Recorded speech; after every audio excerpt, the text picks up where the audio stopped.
Well, good morning and welcome back to Sefton Park for the 2025 Liverpool Cross Challenge. It's round 2 of the Cross Challenge series.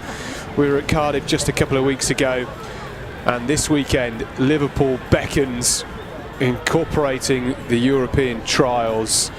Places up for grabs on the Great Britain team, who will travel to Portugal in just a few weeks' time. Potential as well for some of them, if they impress here and in Portugal, they could head out to the World Cross Country Championships in Tallahassee in the US at the start of January. What an occasion that would be. So, lots of rain across the UK last night, and certainly here in Liverpool as well. It all starts in 5 minutes' time with the Under-11 Boys race, then into the Under-11 Girls. We get to the business end in around an hour and 25 minutes' time, when we have race 7, which is the junior women's race and the Under-17 women's race. Places up for grabs there in the Great Britain team for the European Cross, which, as I mentioned, is just a few weeks' time, and it all rounds up with the senior men's race at 2 o'clock this afternoon. Here's the course then, all too familiar if you've been to Sefton Park before. Everybody starts and finishes in the same position. We've got a short lap and a long lap as well. No relay trial here today. This was done in Cardiff just a couple of weeks ago. We were due to have a couple of power races at the start of the programme, but they were taken off due to low numbers. So it starts with that Under-11 boys race. They will do one short lap, which is the A, B and C, D on the course. Total of 2 kilometres.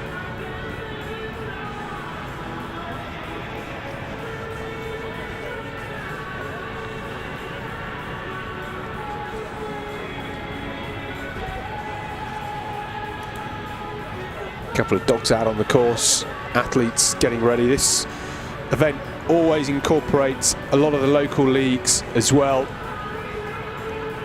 which is why you can see some club vests there, local club vests, Merseyside vests. The Manchester Area League as well is incorporated into this.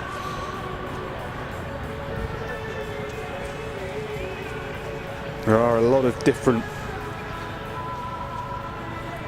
league races taking place here today, particularly when we get up to the seniors later on. The Red Rose League, I think, and the Mid Lancashire League 2, that's all included in today's event. And it's nice to see the rain has just died down, stopped momentarily for the start of this first event.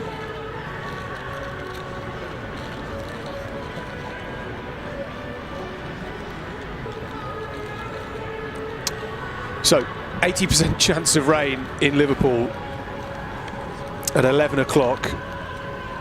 6 degrees, well, that's warmer than it has been over the last few days. That is pleasing for sure. Wind not too bad either. So, perhaps the dark grey cloud over the 2 o'clock start, which is the senior men's race, leaves a few of our seniors a little bit apprehensive, but well, we'll see. This is a familiar sight as well, the long-ranging start at Sefton Park. Nice to see a little puppy as well out on the course for the first time.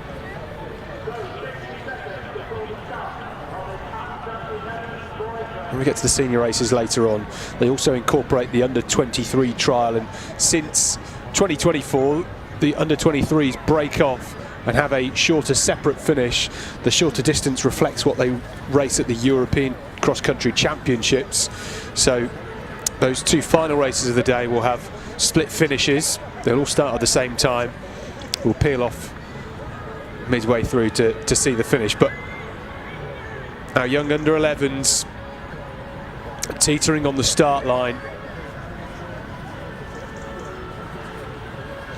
A couple of the younger ones just edging towards the back, keep out of trouble.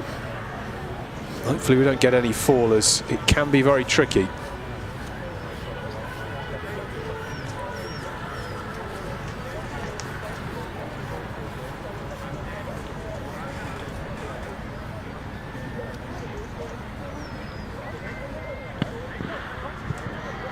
Away they go, first race of the day, the under-11 boys at the Liverpool Cross Challenge here in Sefton Park.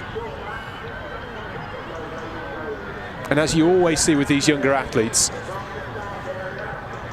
they are eager to start, they get away quickly. And that youthful exuberance sometimes gets the better of them in these early exchanges.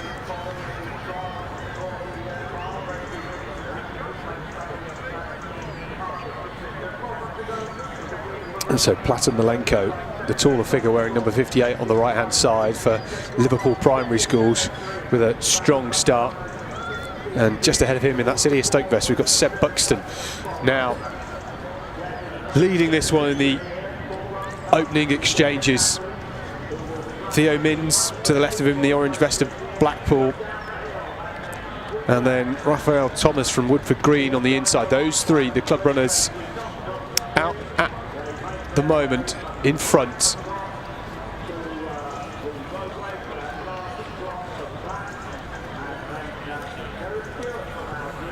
And you can already see here the course is beautifully churned up as our leader heads away with several hundred youngsters trailing him, following him around. It's a good time to start, isn't it? First race. You've got a clear course. Nobody out in front of you. So Seb Buxton up out in front. Here he is.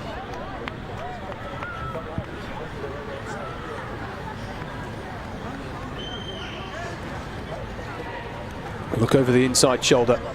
Remember, they only have one short lap. Those short laps go A, B, C, D if you've got a course map in front of you. And he is looking very strong here, Seb Buxton. I like the way he started the race. Had more of an inside line, didn't have to come all the way over from the left-hand side of your screen and cut in. He positioned himself well, just trying to keep to that inside edge, which allowed him to keep out of trouble, which, as I mentioned, so often happens with these youngsters. And Buxton here got some experience on the track as well. Picked up a win at the Junior Great North 4K up in Newcastle a couple of months ago, so he's in good form.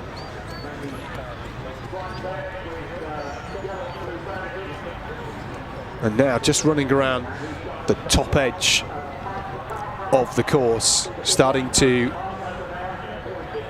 loop back round towards the finish, and we'll head into the trees at the top part of the course here. We'll see him dart through there in just a moment. But look at that for a margin. Where is everybody else? There's our second placer.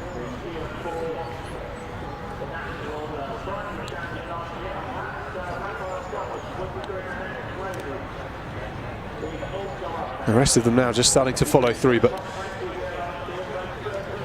in the trees, Buxton goes. He's running with great composure here for such a young man.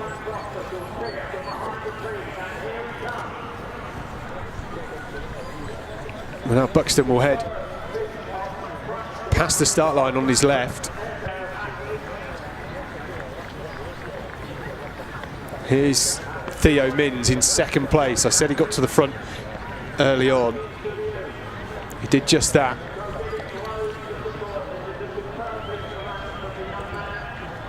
Up in third there is Hugo Don from Charnwood.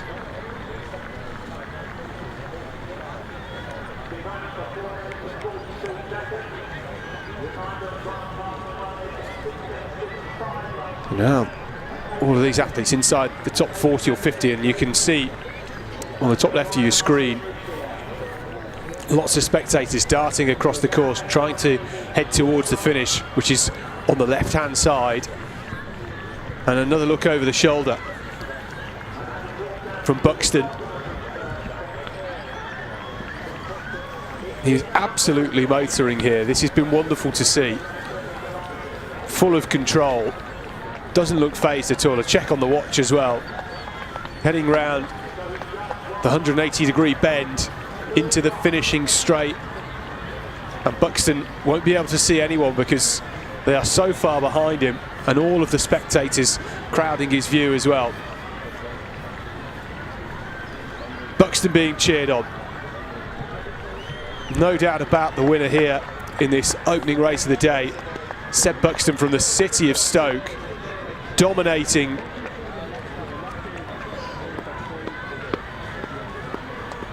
We just see in the far distance our second placer. Who is that? Is it still Mins coming into view? It looks like it is. Seb Buxton then from the city of Stoke, making it a second win on the cross-country circuit so far this winter.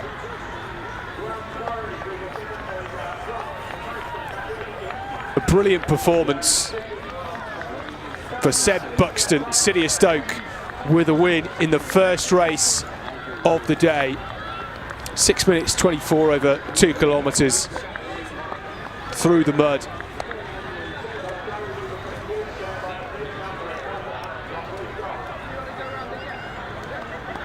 Theo Mins from Blackpool Wire and Filed AC here, coming through for second. He went with that early pace, got to the front. Saw Buxton pull away, but brilliant run from Mins, out on his own for such a long time, and then coming through for second with a sprint finish. It's Platon Malenko, the tall figure in the Liverpool primary school's vest, to take third. Then we had Hugo Don from Charnwood coming through for fourth, just beaten by a second. There's Renshaw in fifth, and now they all start to come through. Plenty of Liverpool primary school vests as well. There's Alex Bailey Hall. What about this for a sprint finish?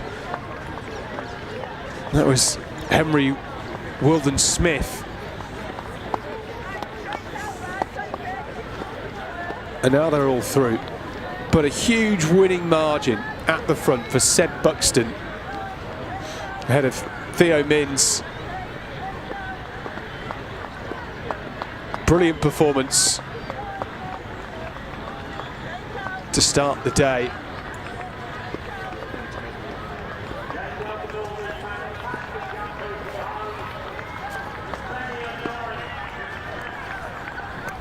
We had a strong field, 189 athletes, according to my list, were entered for this. There seems to be thousands crossing the line now.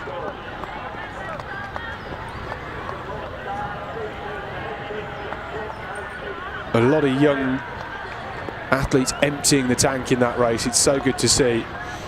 They're exhausted across the line. Our officials in their orange high-vis vests doing a brilliant job to usher them along.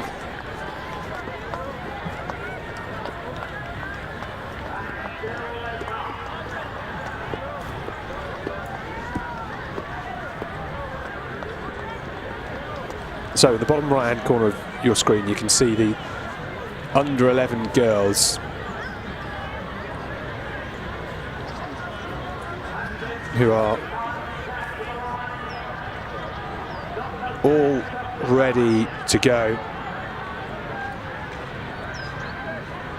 299 of them entered for this race.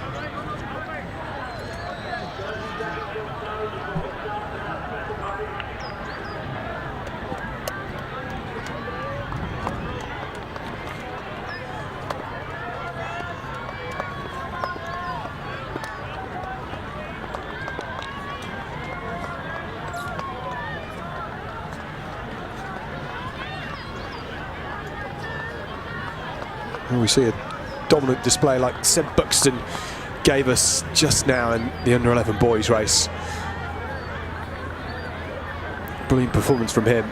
All eyes now on the start line as we see our final few finishers in that under-11 boys race cross the line. But here we go with the girls. It's their turn.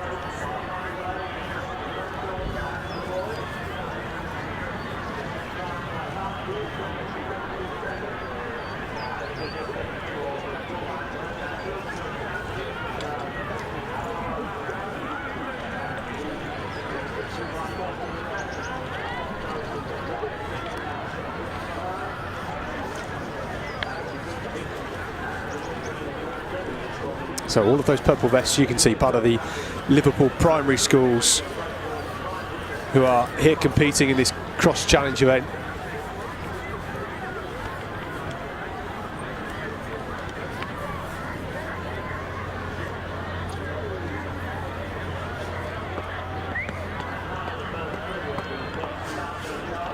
And the athlete leading the race is Mary Coulter from Reconcile Valley.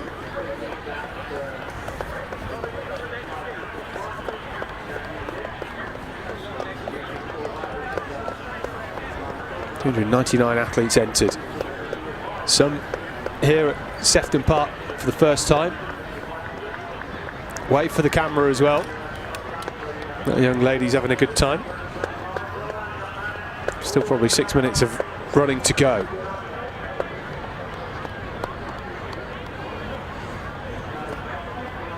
So Coulter at the front then.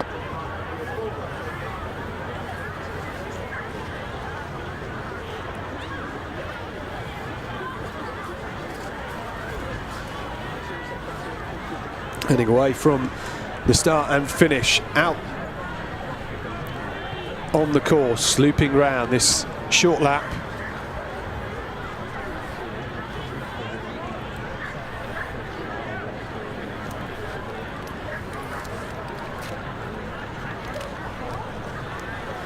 And this is a dominant display once again.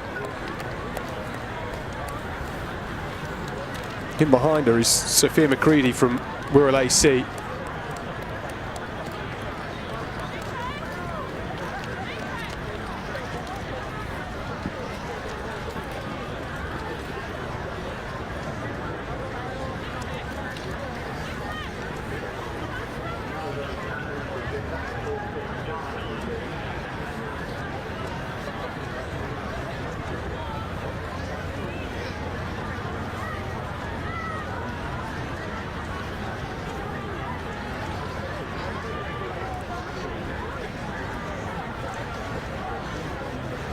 So here they go through the trees, this undulating section.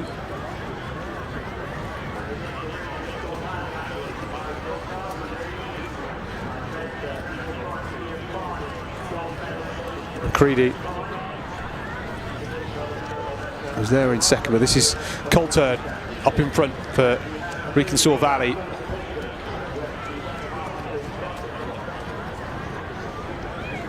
Looking strong. Similar to Buxton in the under-11 boys race, he was very consistent in his stride. Technically looked very, very strong, and same here for Mary Coulter.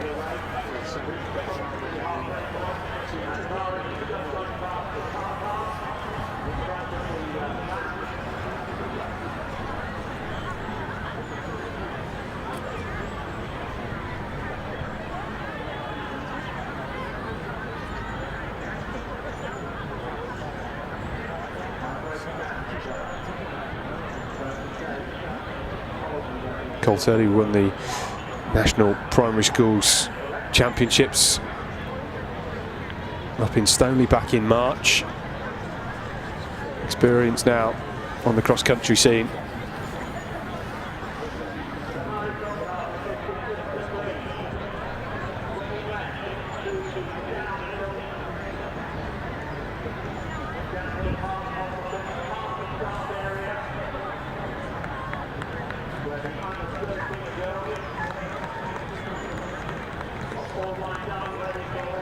There she goes, Mary Coulter, past the crowds on the top edge of the course. The finish line just to your, sorry, the start line was just to the right-hand side of the screen there, and had some changes. That's Eloise Edwards from Holton Primary School, and then Isla Kirk here. Yes, that was Amelia Ferrandenis from Salford Met AC. Sail Harrier vest there. So Coulthard with a big lead as she heads down past the start line before she loops back around for the finish. These are the masses behind her trying to chase her down.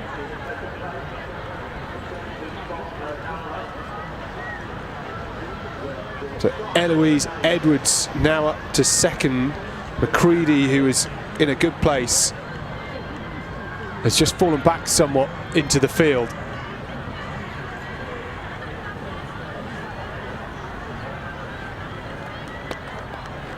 So around the 180-degree bend, a look over the shoulder for Coulthard in that Rickensaw Valley vest. Down the finishing straight now. Picks up the pace ever so slightly. Just see the margin she has ahead of everybody else. Ferrandenis there in third place. Can she chase down Edwards in second? Over the next 100 metres, Edwards is pulling away though. The battle really on for third because Ferrandenis is being chased down. What about our leader though? Into the final 60 metres. She committed early on. Mary Coulthard with a dominant display in this under-11 girls race at the Liverpool Cross Challenge Series. Dominant, confident. A golden moment for Mary Coulthard, walking across the line. Doesn't seem phased, barely panting.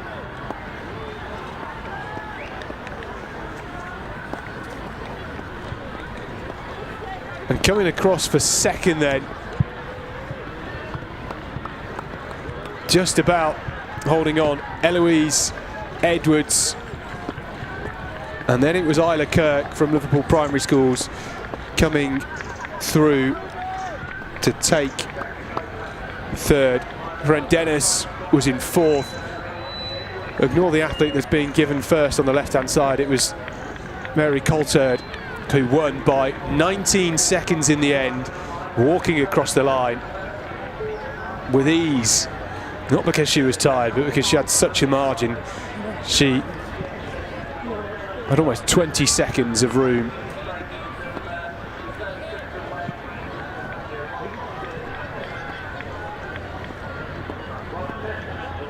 The rest of them flooding through.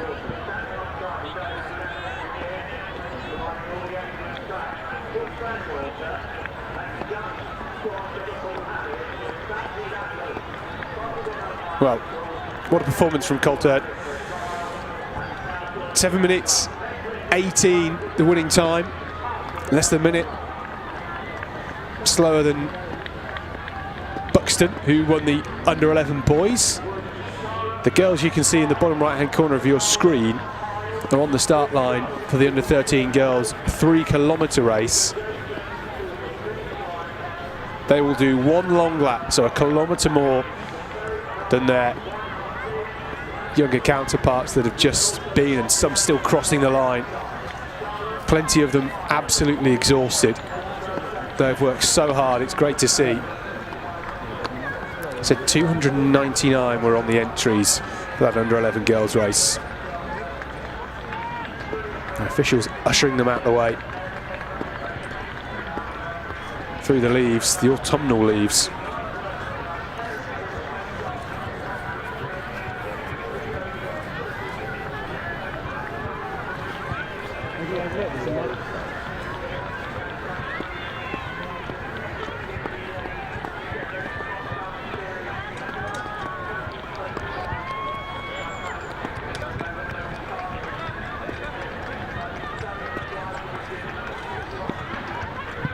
So away we go in this under-13 girls race.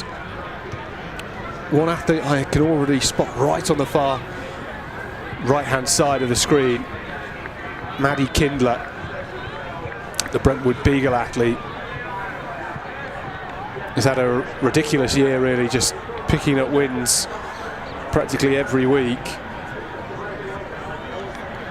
She won the Junior Great North 4K just a couple of months ago up in Newcastle.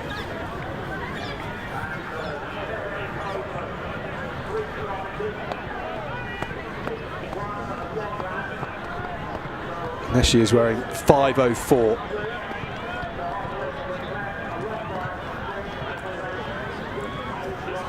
Ronnie Coring, I think wearing 5:06 in that light coloured vest, or his pentathlon and athletic club vest.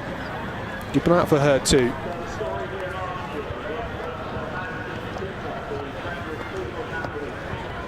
I've seen her throughout this calendar year, putting in some big performances. Ronnie Coring.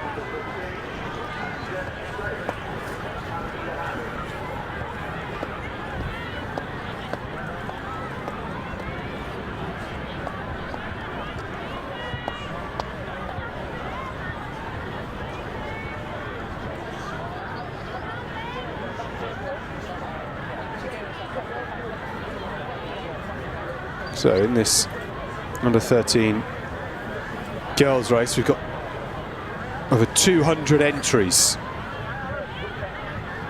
from all across the country.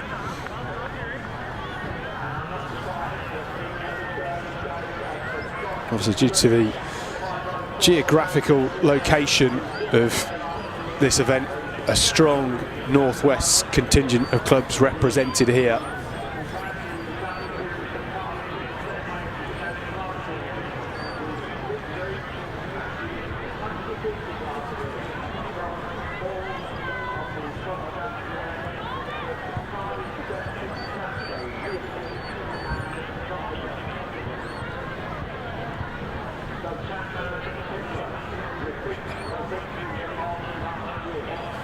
So Kindler now getting to the front.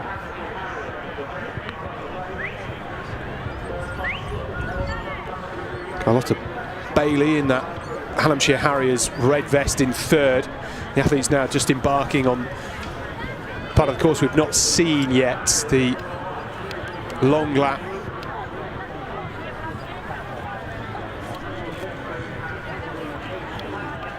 It's almost a kidney bean shaped part of the course at the bottom of the map.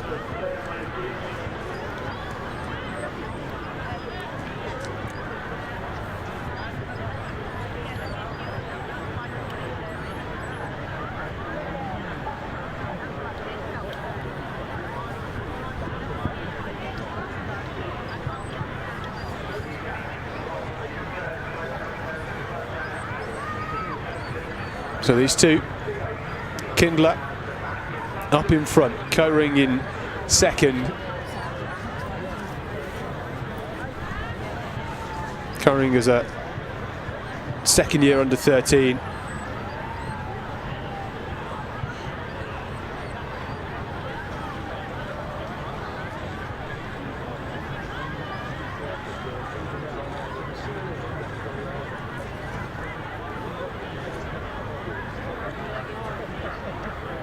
Looping back round again. We won't see them here as they turn around that corner. Here we go, coming through.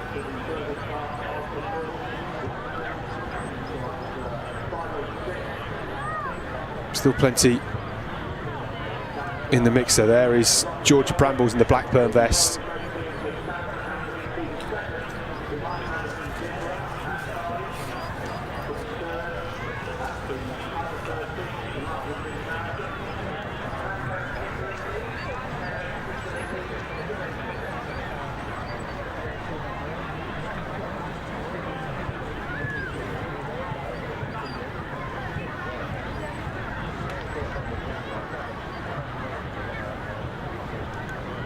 A couple of Brentwood Beagles vests in there. The second one belongs to Sophia Davies.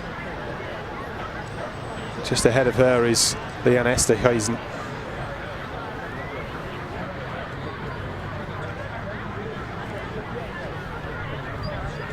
Going at some pace, these girls are.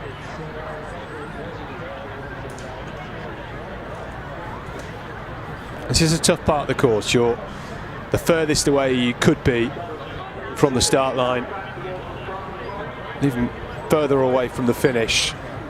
It's a quieter part of the course as well. Not too many spectators or coaches venture down here. It gets a bit easier from this particular point though, as they start to loop back up with the short lap and head around the outer edge of the course, through the trees, up towards the start line. Kindler here motoring. She's opened up a real lead here ahead of Koring.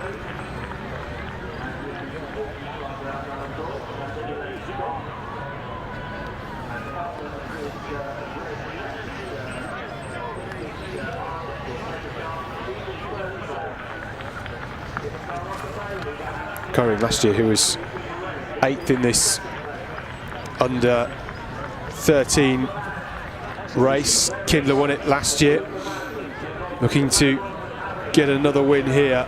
She won it in 11 minutes 20 last year. Looks as if we're heading for a similar sort of margin at the moment.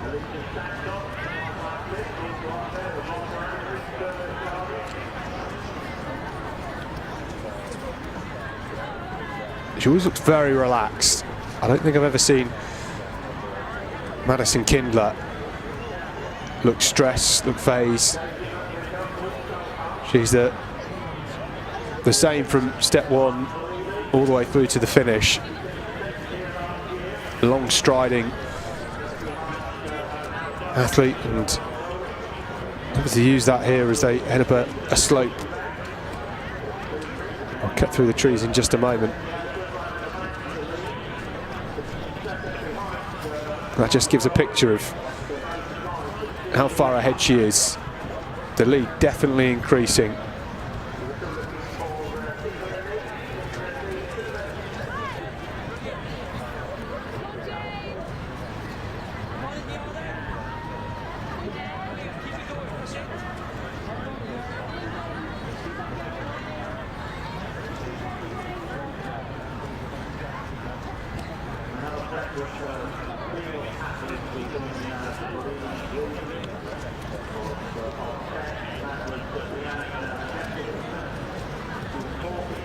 Really strung out this field. A few large gaps as well, a couple of athletes isolated out on their own, which makes things more difficult. A lot of these athletes will have learnt some of their cross-country through schools competitions.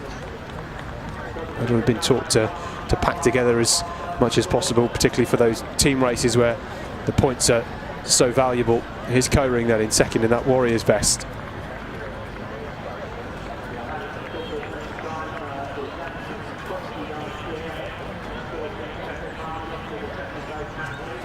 Big lead ahead of Carlotta Bailey.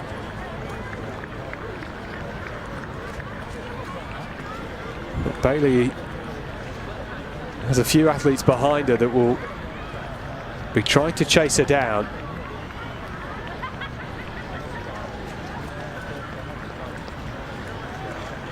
There's Alicia Santos from Ronda AC.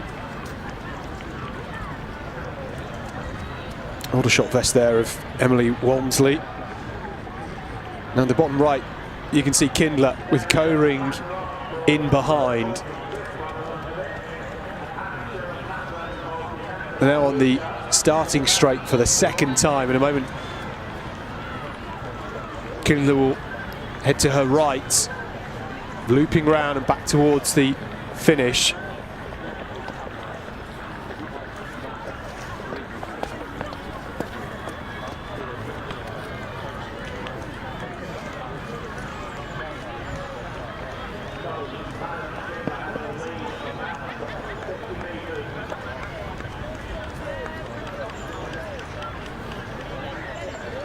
There she goes. The rest chasing. We've had a change in third. Bailey just heading back a couple of places. It's Daisy McVicker, another Warriors athlete, who's up into third. This could be a really great result for Warriors Pentathlon and Athletic Club here, heading towards second and third in this race. No mistake though about who is in front, who is controlling this race for a second year running. Maddie Kindler, dominant once again, and she's going to smash the time she ran here 12 months ago. Conditions, of course, always differing with cross country, but one thing that doesn't differ is the winner of this under-13 girls race. Madison Kindler takes the win for a second year in a row. A great win. Roni Coring will finish in second, up from 8th place last year, developing very nicely. She committed early on, has been rewarded with a fine finish, and then her clubmate Daisy McVicker crossing the line with a strong final 200 metres. Oh, we had a fall there as well, just across the line. Well, if she wasn't covered in mud already, she is now. Georgia Brambles in 4th place, diving across the line, not deliberately. There's Santos too. Big margin outside the top 14. There was Ella Hayes in there. And here comes Emily Walmsley, 15th for her today. That's a good performance, great performance. And just behind, Ira Leach.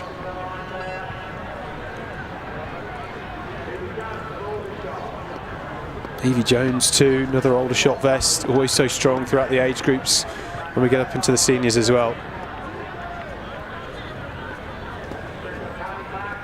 And as we watch the conclusion of the under-13 girls race, the under-13 boys are already on the start line, getting ready to go.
Well done to all these young athletes in this under-13 girls race, committing. They'll be delighted it's not been raining during that.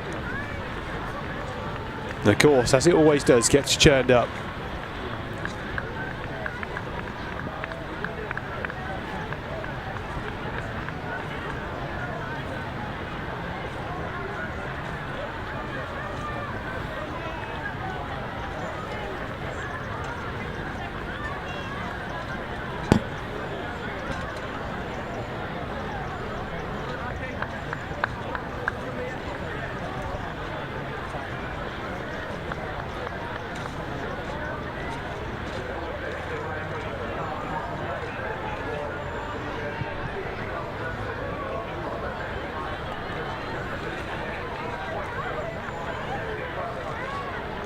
So the under-13 boys towing the line.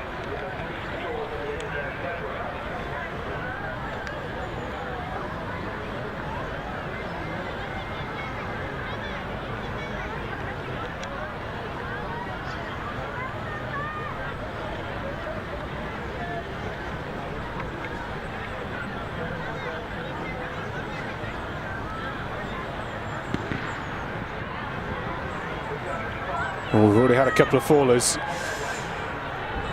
out of the traps. The under-13 boys up and away.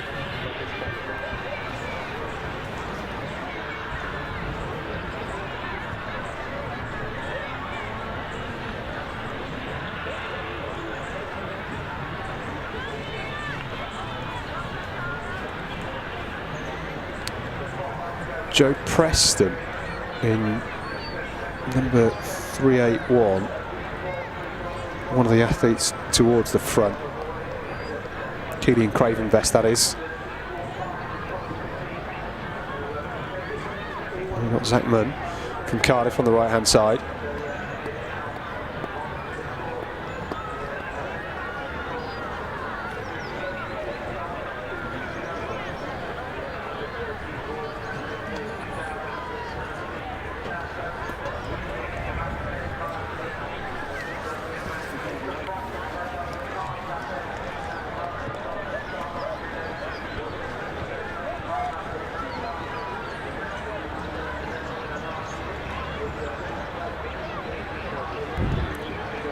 So Preston and Munn with a few others. Off they go. 3 kilometres is how far they race, the same as their under 13 girl group that we just seen head around the course. Madison Kindler winning that one. Just over 10.5 minutes.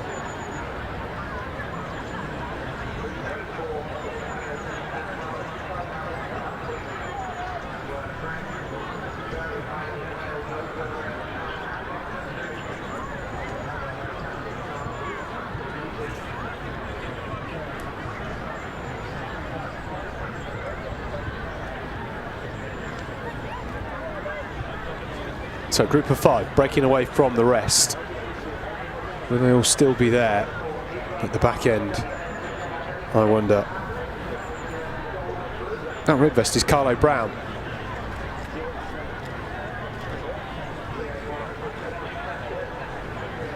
Brown finding himself at the front of this group.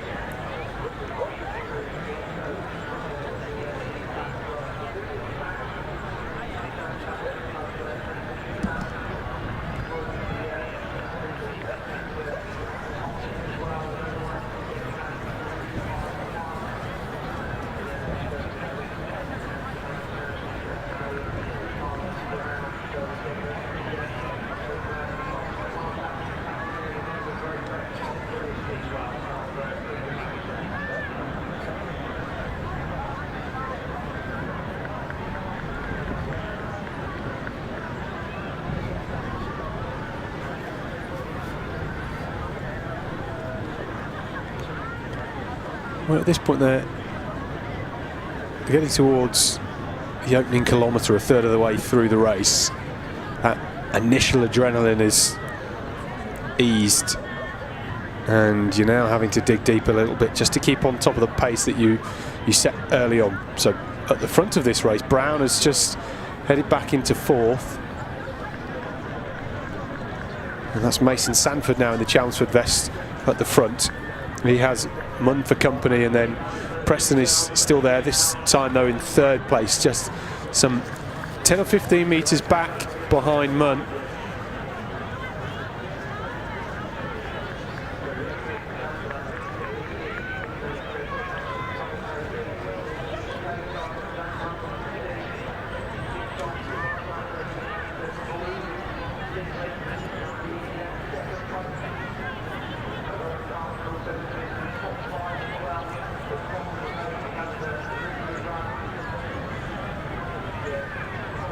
So Brown in 4th, then Preston, Munn in 2nd, Mason Sanford of Chelmsford leading us.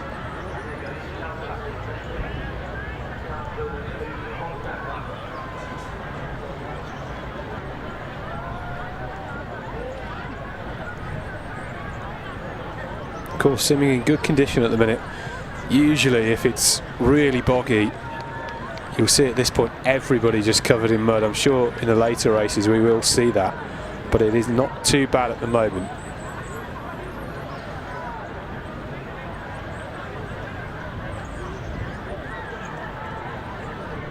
There's Arthur O'Hare from Sale Harriers out on his own. That's a tricky place to be. He's got a group of 5 athletes trying to chase him down. He's trying to push on and potentially close the gap on the 5 in front. Often called no man's land. It does feel like that if you're in that sort of position. It's not ideal, but he's doing very well. He looks full of running, and I think he's edging just slightly closer.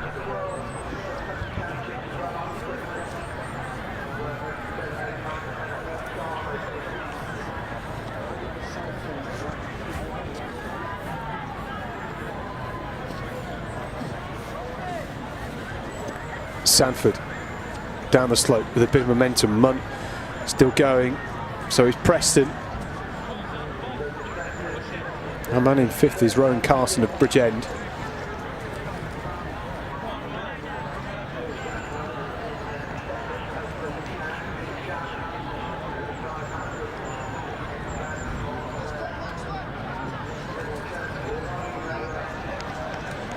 Now Munn, shoulder to shoulder with Sanford. These two on the outside edge of Sefton Park.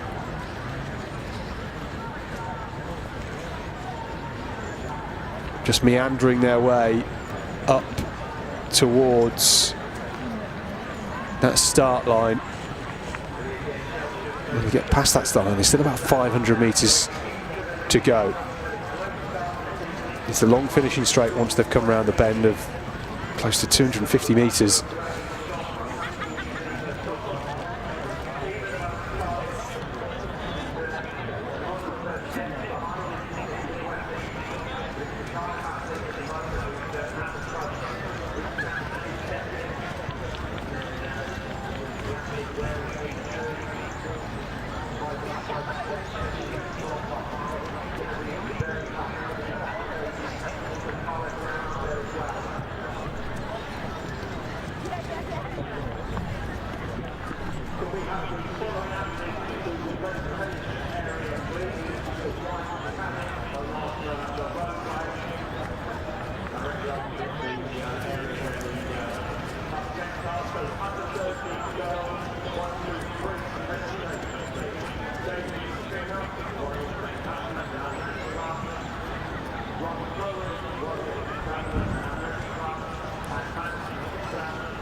Big field for this race as well.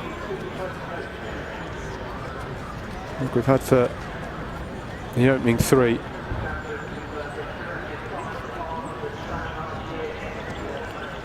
Again, from such a range of clubs. Got over 200 here, and just flashing past the screen there was Munn and Sanford. This is Brown, now up into 3rd. Preston is there, so is Carson just behind him.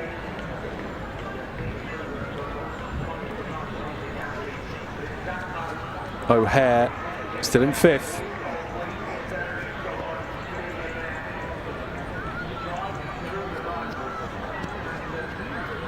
Munn just opening up a lead.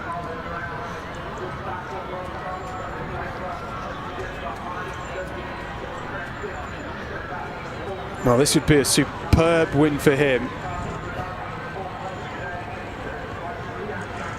Earlier this year, he was 60th at the Inter-Counties at Woollerton Park.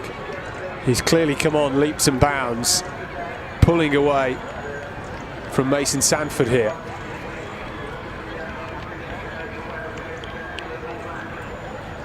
Can he hold on to this? Has Sanford got anything left in the tank?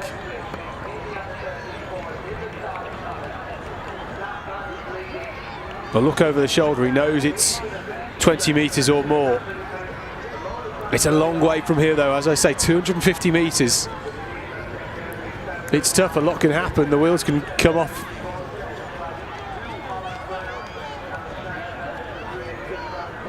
Preston, foot to the floor here. Sanford, you can just see him in the background, is starting to surge. That cadence is picking up. I don't think it's going to be enough. Or is it for Mason Sanford, who was at the front for a large part of this race? It's Munn then. Zach Munn for Cardiff, pulling away to take the win here in Liverpool. The Cardiff man with a big roar across the line. A dominant display over the last half mile. It's Mason Sanford coming through for second. Brown gets it in third. There's Preston. Then Rowan Carson in fifth. O'Hare just falling back into seventh, it looks like. There's James Lombard in the red of Salford Harriers coming through for sixth. And what about that for a celebration? Zach Munn of Cardiff taking the win.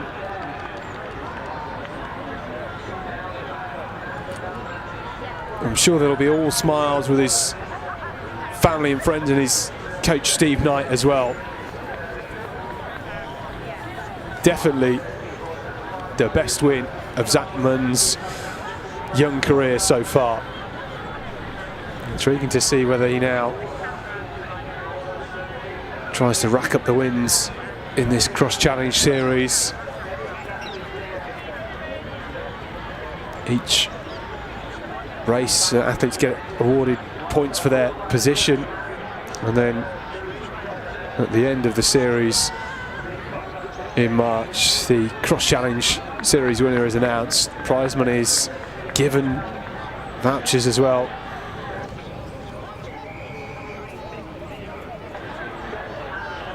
The course is looking a lot better than I think I was anticipating. Of course, there's some mud, always to be expected, but even 4 races in, quite often we see the course totally churned up and it becomes a nightmare for everybody else. The under-15 boys are next.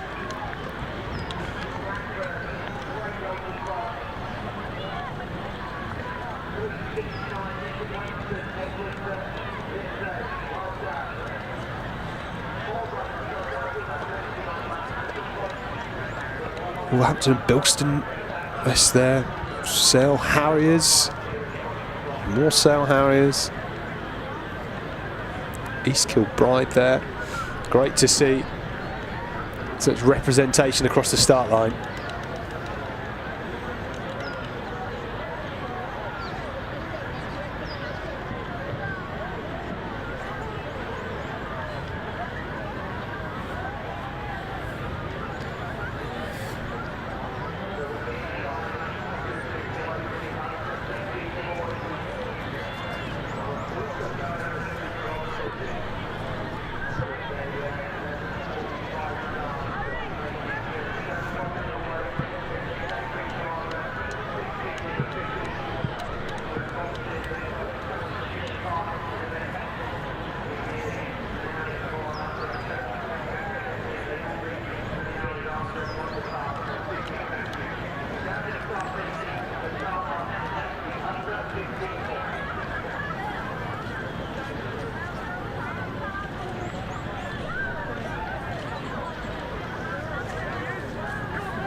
Well done to all of our officials for reclaiming a trainer.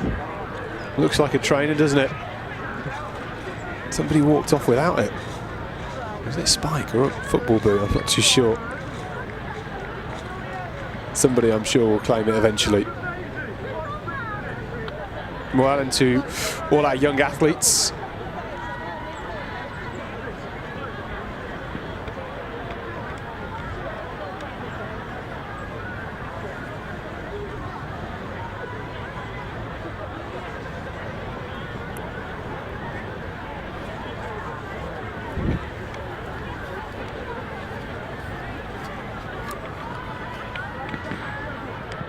So the under-15 boys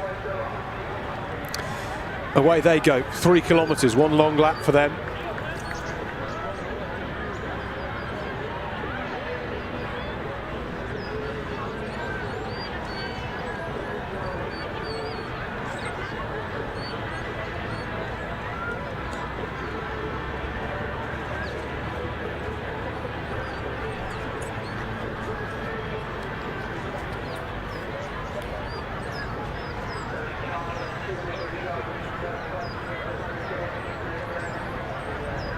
So a bit more experience now with these under-15s.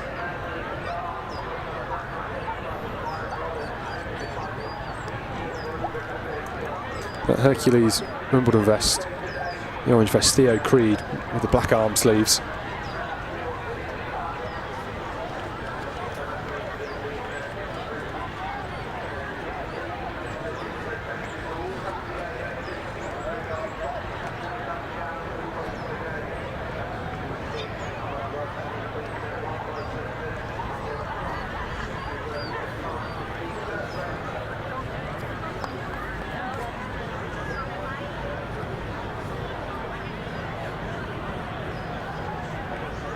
Creed with the early initiative.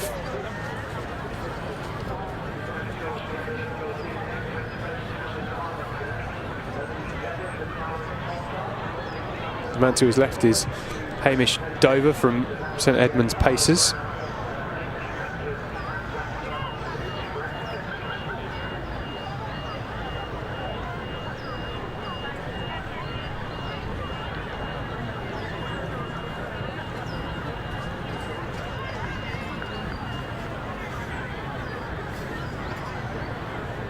Leo Blyton is the man in third, wearing 399, the Bicester AC athlete.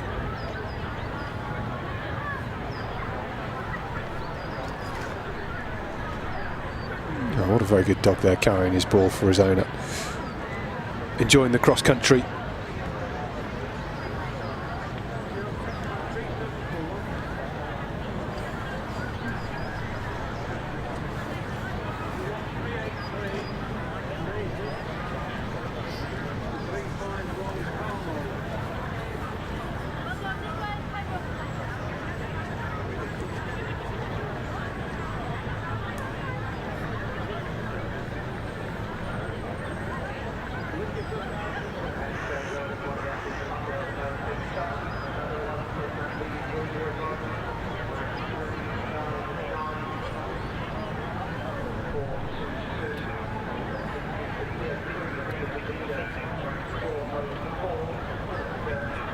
Well, there's the margin that Theo Creed has opened up.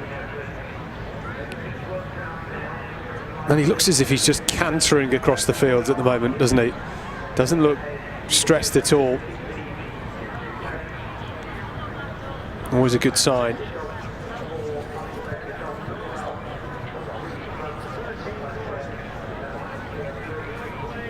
This race last year won by Ewan Withnall.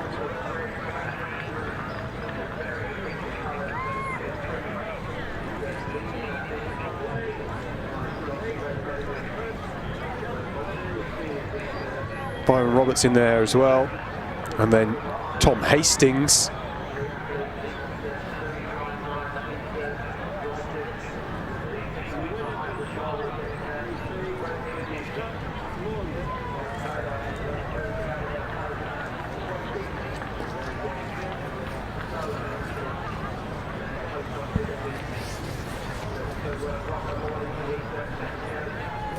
There's another good dog, patiently waiting. So Creed here, 5th at the National Cross Country Championships earlier this year.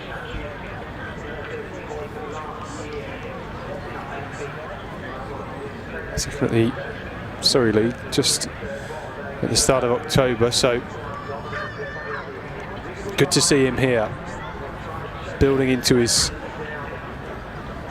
winter campaign, building off the winter training that's been Banks so far. It's always difficult, isn't it, this time of year? You've got some athletes here that are really strong on the track and the roads, and maybe have gone straight from a track season into the road relays and haven't had much time to get a real good block of training in. Others, they perhaps more road and cross country specialists, so will have had longer to prepare for the months of October and November coming towards them, and that just changes the dynamic and why you're never quite sure when you come into these sorts of competitions who is going to be at the top of the podium, who's going to be near the front of the races. It really is difficult, particularly when we get to the seniors later on, some who have just done autumn marathons and are coming straight here. For somebody like Creed, who was 7th at the English schools over the 1500 metres this summer, he's had a good period of time after the track season to build in, but he really did just go straight from track in September into road races and into cross country, so he is well seasoned coming into this race, and I think it shows here. He's confident, he's got speed, which is a big deal when you're doing these sort of shorter cross country races, which are, you know, this is 3 kilometres. We've just seen the under-13s do this distance, and now Creed, who is somebody that's a 1500 metre specialist at the moment on the track, showing that here. And it's a big lead, isn't it? 3 in behind him, which includes Tom Hastings, battling it out at the moment.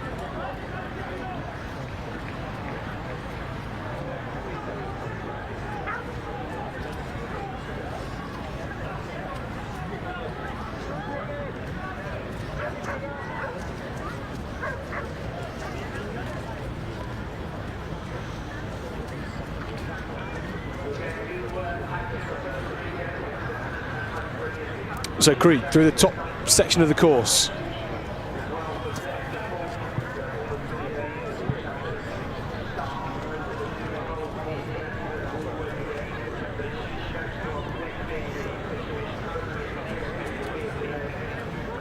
In second, it's Leo Blyton from Bicester.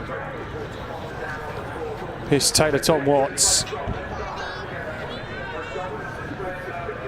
This is a good section of the course. Opportunity to build up a bit of speed with spectators on either side, and they'll come past the start line. About 500 metres to go from this point.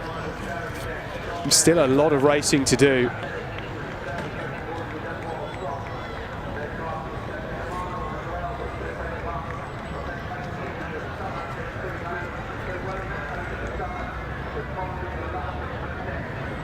Change in second, Byron Roberts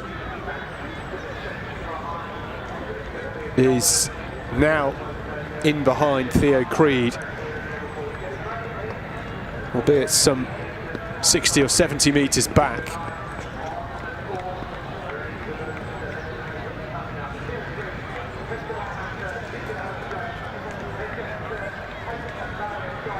Creed into the home straight.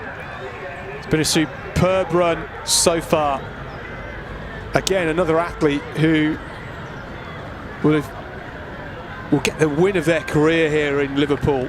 This has just been dominant, controlled, hasn't looked phased at any point. A real measured performance.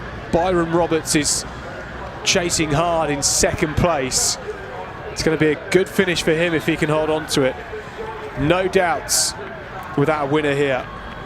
Theo Creed from Hercules Wimbledon, English schools finalist over the 1500 metres, now takes the win at the Liverpool Cross Challenge.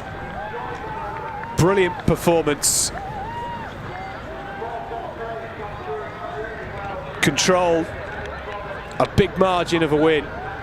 And Byron Roberts coming through to take second. There's Leo Blyton in third. And then Tom Hastings coming through for fourth place.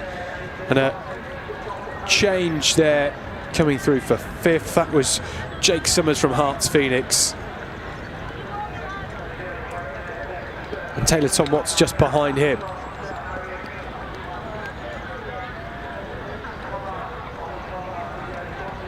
On a 10-second win for Theo Creed. That's a great margin. It's hard being out on your own, nobody to push you. Byron Roberts had that with Blyton and Hastings. They were a nice little group for the final half of that race.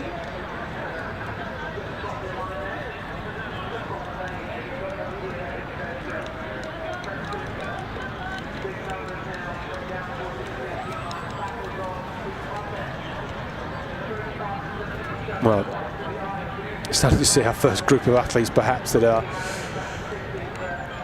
have pushed themselves to sickness, shall we say, across the finish line. Very common sight on the Cross Challenge series. Athletes bringing up their breakfast at the finish line. Our next race, which starts in 4 minutes' time, the under-15 girls, over 3 kilometres, the same distance, before we get into our final 4 races, which will see athletes book their spot on the Great Britain team for the European Cross Country Championships in Lagoa in just a few weeks' time.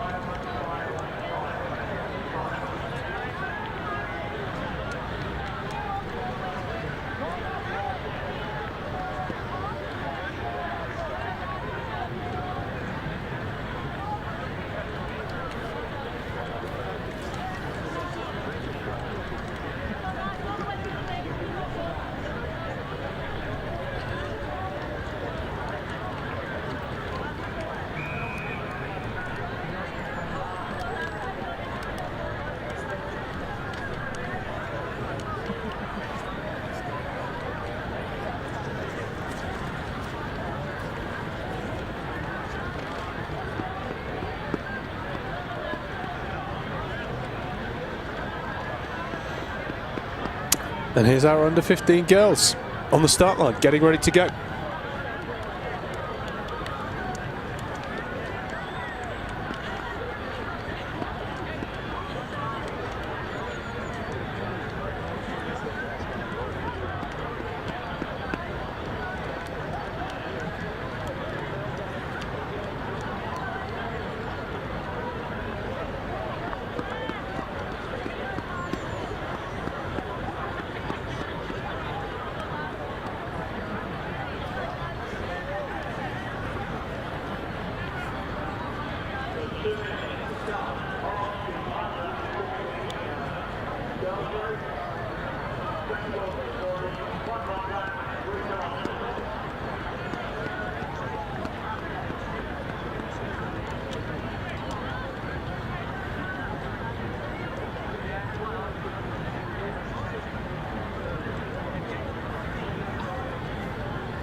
So, the under-15 girls then. Toes on the start line, fingers on watches.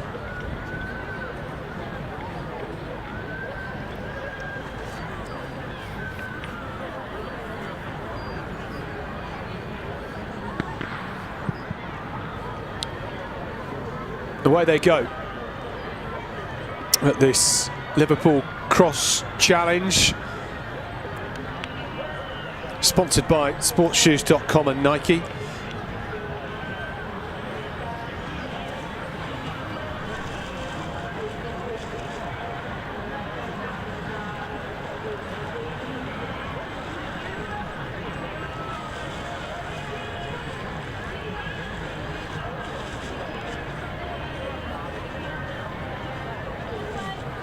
Around 220 athletes entered for this under-15 girls race.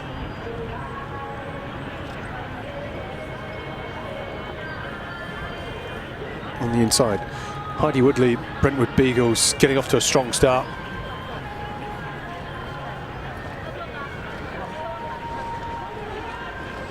Great to have Sports Shoes and Nike's support for this year's Cross Challenge Series.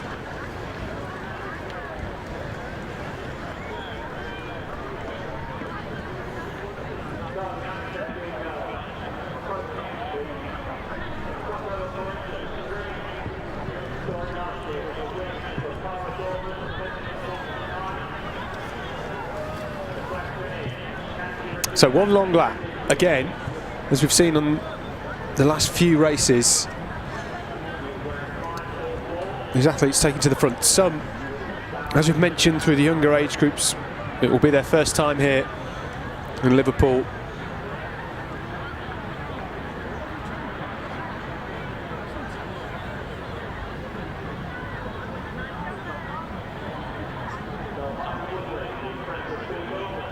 This event, certainly one of the highlights of the cross-country calendar, always incorporating the European team trials. Isabella Buchanan there in second place at the moment in the red.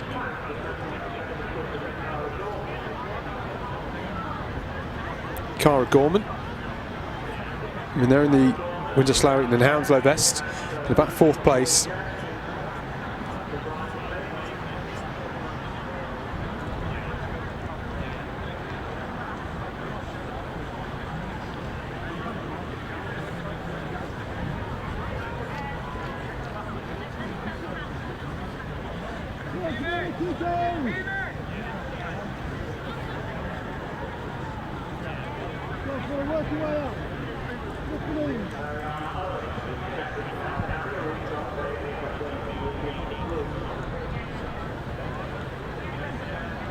Cara Gorman, winner of this race 12 months ago. It was a big win by 11 seconds ahead of Kitty Scott. Heidi Woodley, who's at the front of this race at the moment, was fifth on that day. Good to see these two back with more experience this year.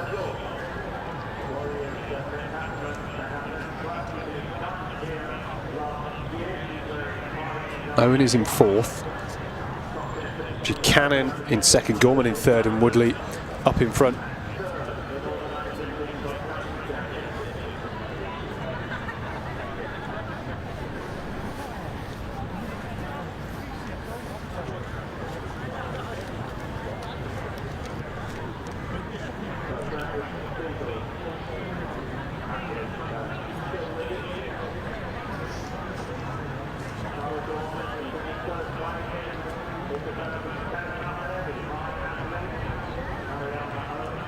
Here's Naomi Walmsley, 5.84 for Aldershot, Farnham and District.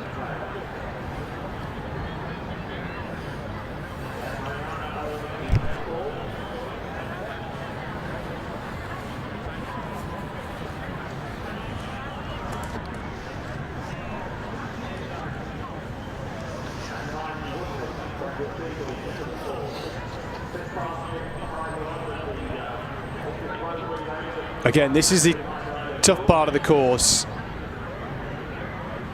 It's wet, it's cold, there's not much support. You know you're a long way from home at this point.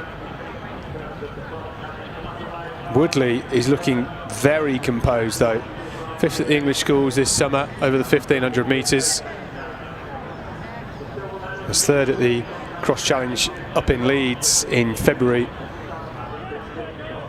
She was there or thereabouts last campaign. This year though, up at the front, which is good to see, showing that progression, that development.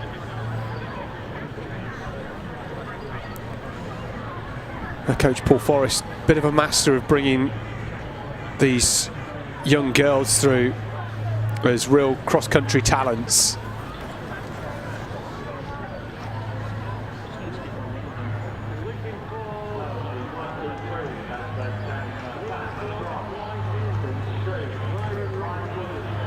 The rain really pouring down now. Gorman moving up into 2nd place.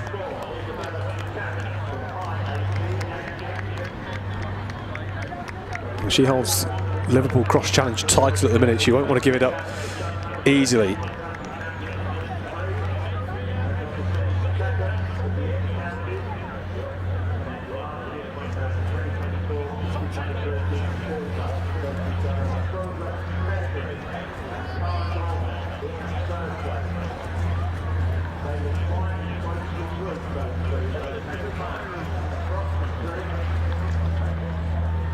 Woodley just beginning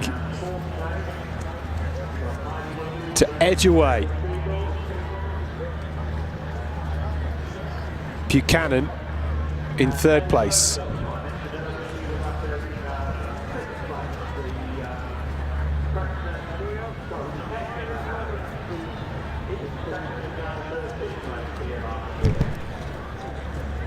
Gorman.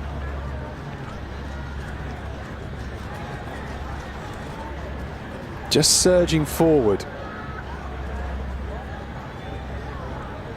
And she does appear to be closing the gap. There is, at this point, just less than half a mile to go. So plenty of room on the course for things to change.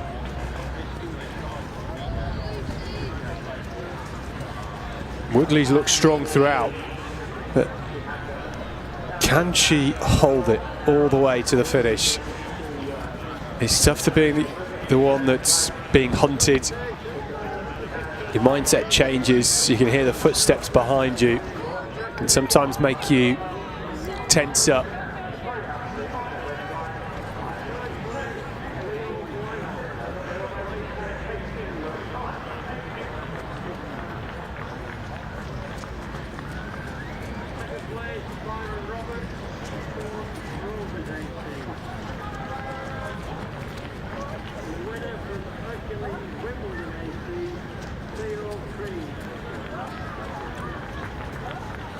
Woodley then really does have Cara Gorman for company now. Buchanan is working hard in 3rd place. She's put herself in a great position. She has a big lead over Owen here in the Kettering vest. There's Walmsley. The rain definitely now causing the ground to soak up.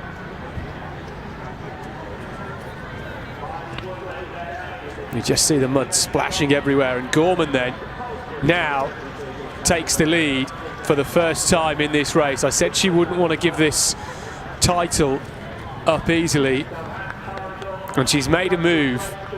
Woodley was 5th here last year, as I mentioned, some 26 seconds behind Cara Gorman, and Cara Gorman now showing that strength. Woodley looking composed. Gorman looking strong. Around the bend, that's a big margin she's opened up. I said with less than half a mile to go, things could change, and Cara Gorman here has judged this race perfectly to this point. Can she hold it on over the final 200 metres or so? Pushing on, swinging those arms, trying to find something. It's even more difficult on this muddy terrain, this heavy terrain. But there's no way now that Heidi Woodley will be able to claw this one back. It's Cara Gorman pulling away.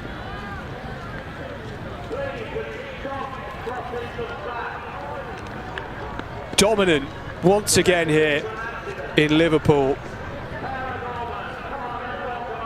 She was third as an under-13 here 2 years ago. She took the win in 2024, and once again Cara Gorman takes the win in Liverpool with a big sprint finish.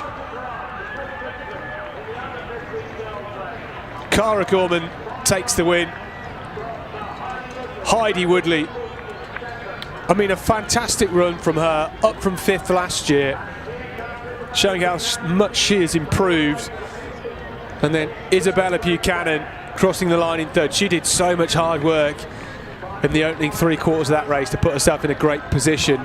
And then it was Owen coming through, then Walmsley. And then Mia McGoldrick, the Settle Harrier, just coming through there, room 558. And there's your top 10. Anna Waite, another Hercules Wimbledon athlete, coming in 11th in that under-15 girls race. Clubmate Theo Creed taking the win in the under-15 boys.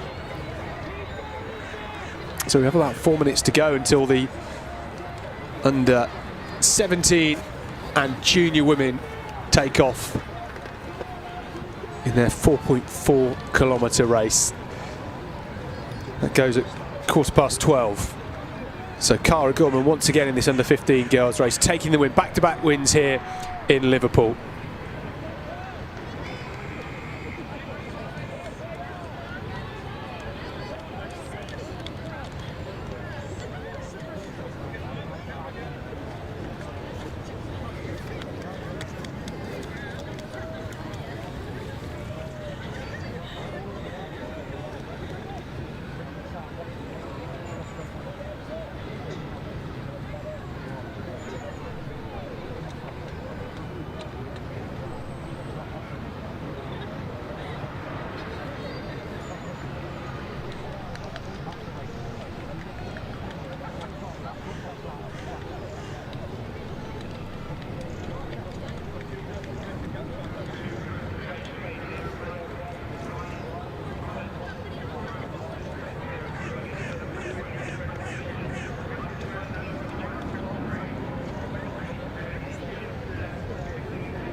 So here we go with the under-17s and under-20 women's race, our first trial race of the day. The athletes can qualify for the Great Britain team who head to the European Cross-Country Championships in Lagoa in Portugal in just a few weeks' time. That's the 14th of December. 10 days out from Christmas is perfect, really. Get an international vest and maybe some medals as well. We have such a good history as a Great Britain team at those championships, and there's some athletes here that will fancy their chances once again to get amongst the medals. Olivia McGee on the left-hand side, Innes Fitzgerald, Isla McGowan on the right, and those three certainly athletes that we would expect to see inside the top four at the end of this race, because that's what guarantees you selection for the junior team. There are 6 places up for grabs in the Great Britain team. Top 4 from this race will automatically be selected.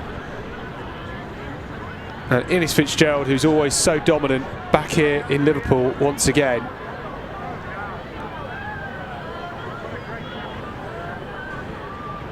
She is, of course, so successful. She won those European cross-country championships last year. It was Jess Bailey in second, and Fitzgerald already with a big lead ahead of Isla McGowan there in second. There's others, of course. Olivia McGee in third place.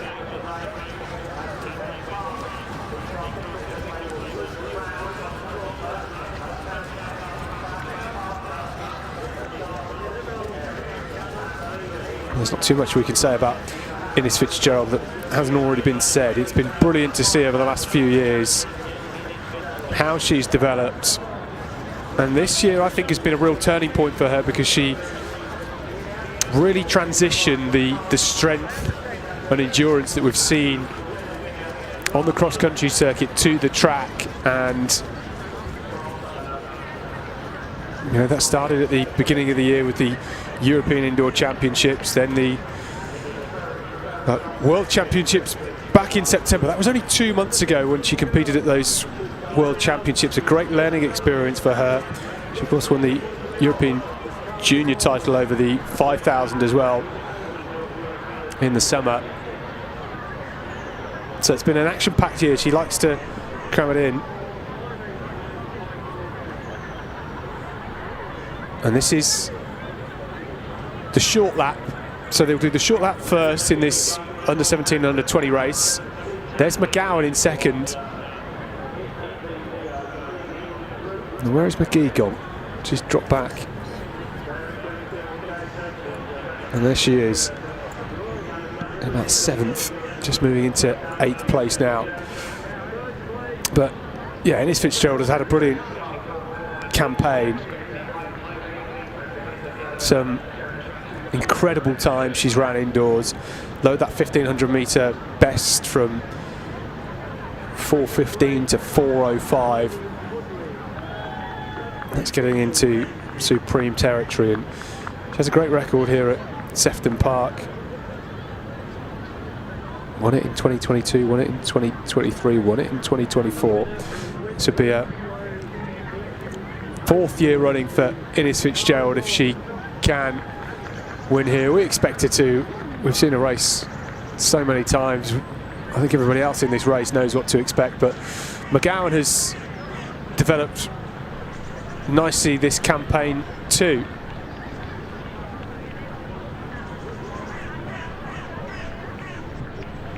It's good to see her up in 2nd place. Well, the under-17s can be selected for the under-20 team, but they had to enter this race as an under-20 rather than an under-17. I didn't spot anybody that I thought would make the team that has been entered as an under-20 who is an under-17. So the first 5 of these under-20 athletes. I said 4 earlier on, it's because it's different to the seniors. And the first 5 in this race automatically get selected. Then the 6th spot is up to the selectors to discuss. So at the moment, Isla McGowan's in a good place to do that. Isabel Holtz, the Blackburn athlete there, just in 3rd place.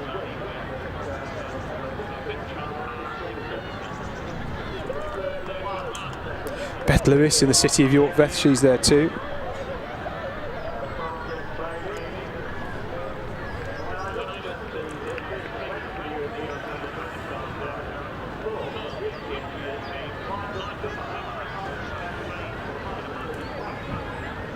There is McGowan.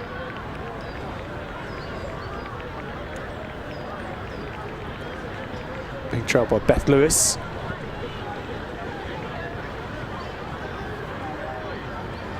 GB under-20s, they won the team competition. Oh, Fitzgerald just taking a moment to stop and clear the muck from underneath the spikes.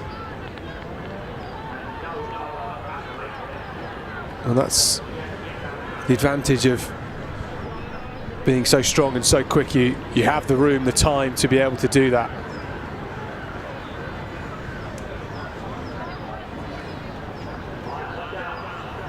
There's another 20 team at the European Team Championship last year. We were incredibly dominant, taking the team gold. The top 3 placings that score you. We got 9 points. We were first with Ines Fitzgerald, Jess Bailey was 2nd, and then Eleanor Strevens was in 6th place. 2nd place in the team competition, had 39 points, so it just goes to show how strong, how dominant we were. And I think we'll be able to see that again, hopefully, with our team.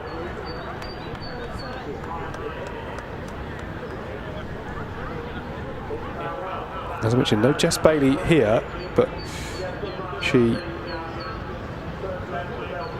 can still be selected. As I mentioned, there's the top 5 places guaranteed from this trial race. The 6th spot up to selectors.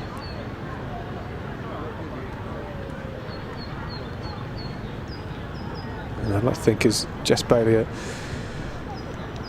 somebody that's was 2nd at those European cross-country champs last year, would most likely get that 6th spot. So Fitzgerald here, tall, long striding, going out hard as she always does on this 2nd lap, the long lap, now away from all the crowds.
Well, we've had some changes.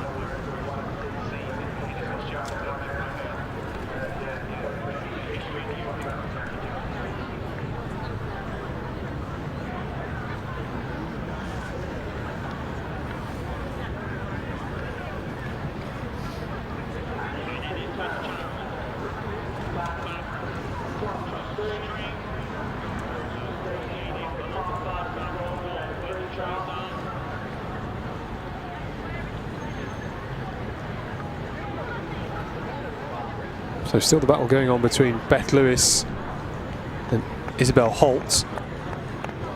There's Fitzgerald.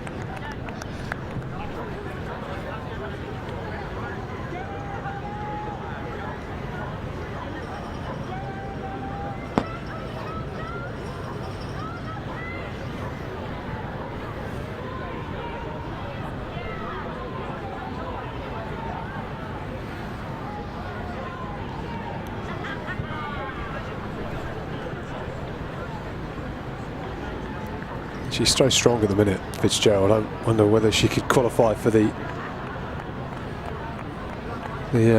senior women's team. Let's go, Eliza. Let's go.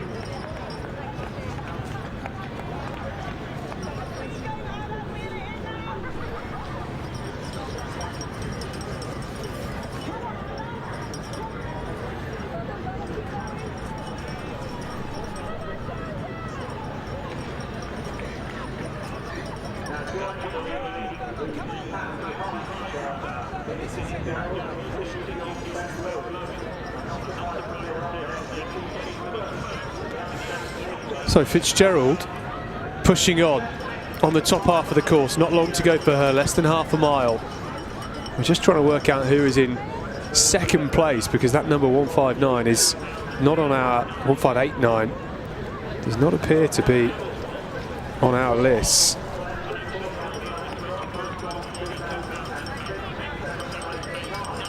I'm sure we'll work it out as they come through the finish. There is our second placer at the moment.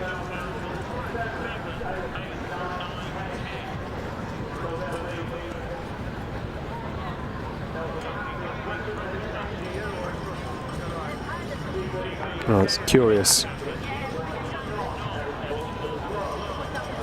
No number exists on our list for that particular athlete. We'll find out when they cross the line, I'm sure. But Fitzgerald then with about 500 metres to go. People crossing the course while athletes are coming past. It's so reckless, isn't it? People just need to be patient. If the race is going on, they need to wait. And listen to the officials. And Fitzgerald, though, well, I don't think there's much that would get in her way at the moment. She has a big lead. As always, looking super strong.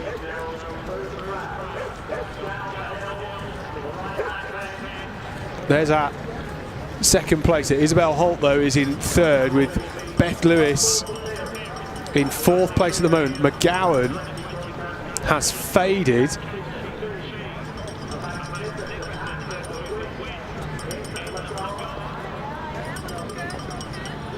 Eliza Nicholson is in fifth place at the minute, which is good news for her. She's inside those automatic qualifying spots as Fitzgerald then heads round the final bend into the straight, the home straight.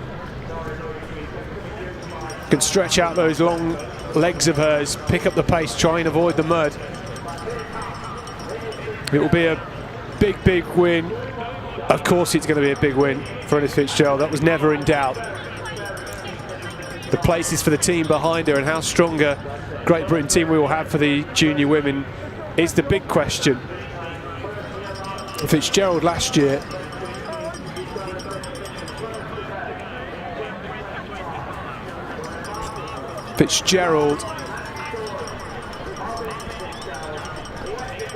who won this race last year in 14 minutes 45. She's going to smash that time. It's Lizzie Wellstead who is in second place, but Fitzgerald that takes the win. No mistakes, controlled, she's stronger than ever. It's been a brilliant campaign for Ernest Fitzgerald. Can't see anybody in the finishing straight behind her. That's how far ahead she is, but it is Lizzie Wellstead who is in behind her. Wellstead, who was part of that junior team last year at the European Cross Country Championships. Wellstead was third here last year behind Ernest Fitzgerald and Jess Bailey. Is she being run down here? It looks like that might be Beth Lewis that's just edged in front in that City of York vest. What a sprint finish for her. Coming through strongly. Wellstead back into second, trying to hold off Isabel Holt, but it's Beth Lewis with a monster finish to come through and take second behind Ernest Fitzgerald here in Liverpool. And Wellstead just about holding off Isabel Holt. Wow. Wellstead, who is out in second for so long with a great midsection of the race. And we're just looking at the top 5 there. Redmond in 4th, Nicholson just holding on in the end to take 4th. Well, it all happened then, didn't it? Zara Redmond coming through.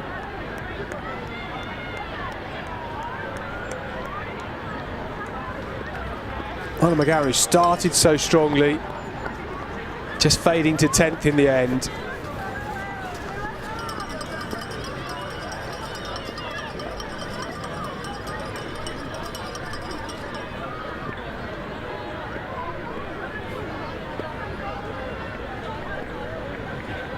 Well, that's it, the top 5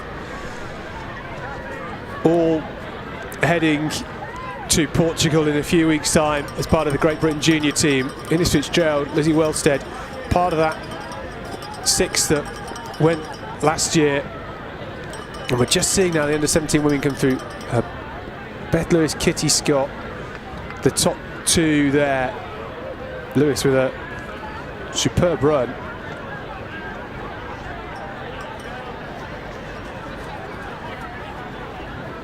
Huge fields coming through. There was almost 300 across the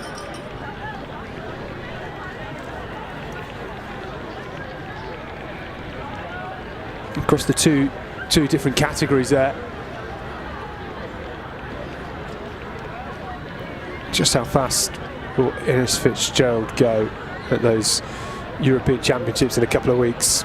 And will we see Jess Bailey as part of that team, I wonder? That 6th spot up for grabs, but Fitzgerald, Wellstead, Holt, Redmond and Nicholson.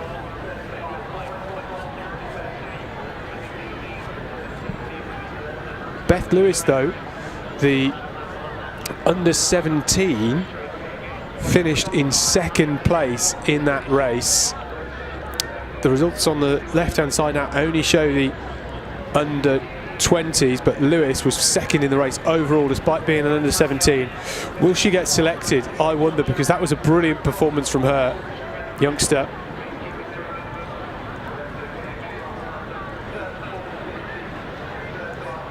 Still only an under-17.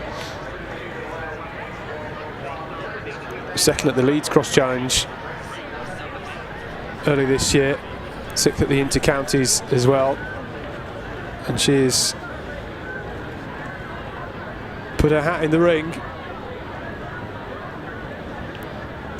The selection policy did state that under-17s can go as under-20s but need to register in that event, and my understanding of that is, as she's coming up as the winner of the under-17 race, it says to me she was not registered in the under-20s, but we'll see. That'll all get unveiled.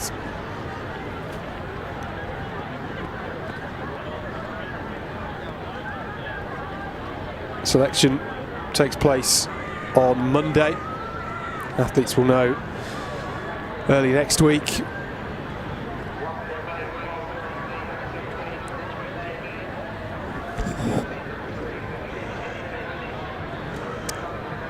Under-17s and under-20s are up next. They're already on the start line.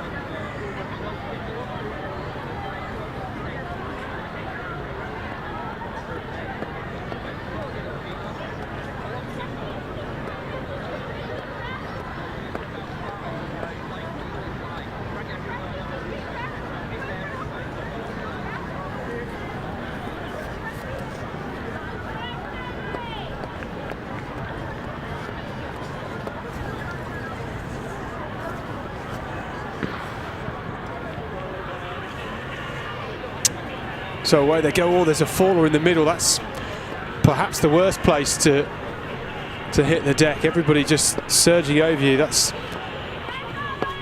very challenging to deal with as an athlete.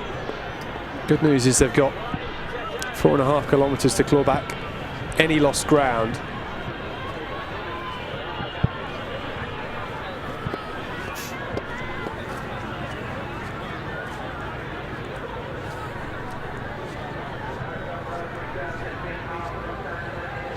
So it looks like Will Rabjohn's there, number 1421. In that pool vest.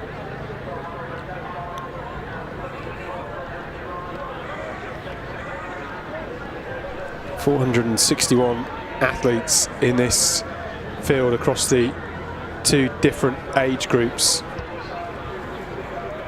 Again, it's the top 5 that will automatically get selected. Assuming they meet the selection criteria.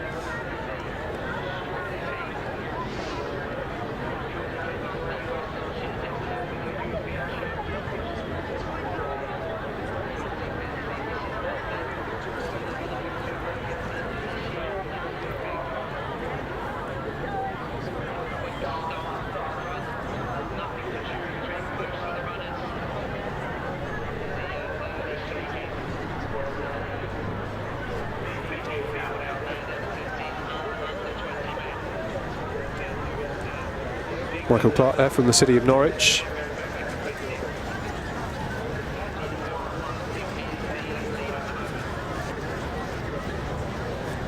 Just leading things through in sunglasses. Can't miss him today. A narrower part of the course as they come out of this dip between the trees. Some of them just having to brush on the outside. It is incredibly narrow. First time we've seen such a big field. We might have some adjustments perhaps to the barriers for the senior men's race later on, because they're going to trickle through that section.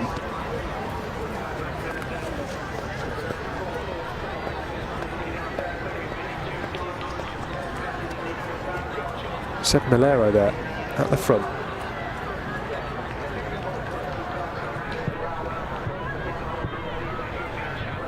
St Edmund Pacers vest.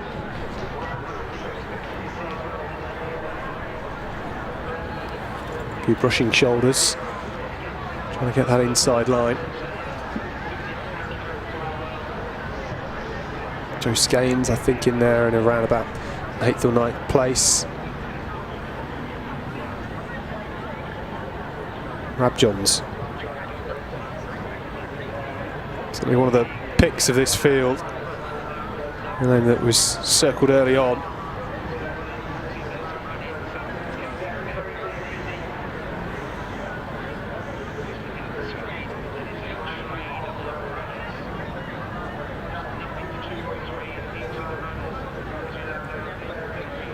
So again, this 4.5 kilometre race starts with one short lap and then on to one long lap. You're on the short lap at the minute, spreads everybody out.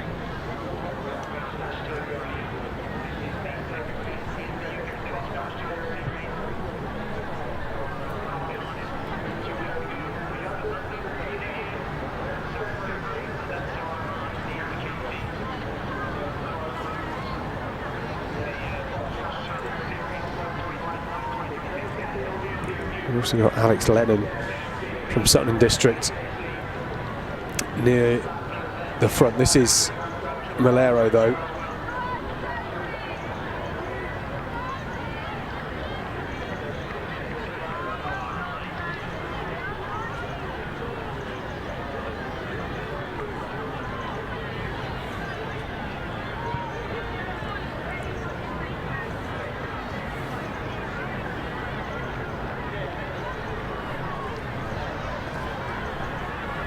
Zach Dunn, the other City of Norwich athlete, in there.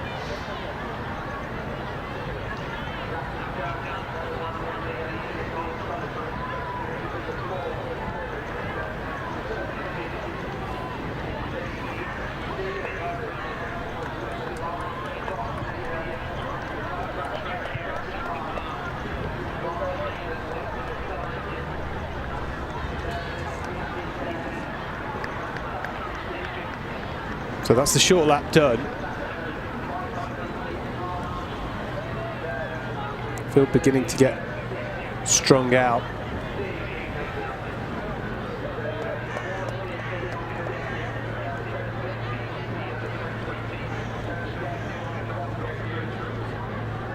Well, Rabjohns, who had a fantastic year as a track runner, 1:45.4 over the 800 metres, a massive personal best. Went into those European Under-20 Championships as a favourite, was disqualified after some errors down the back straight on the final lap, we'll call them that.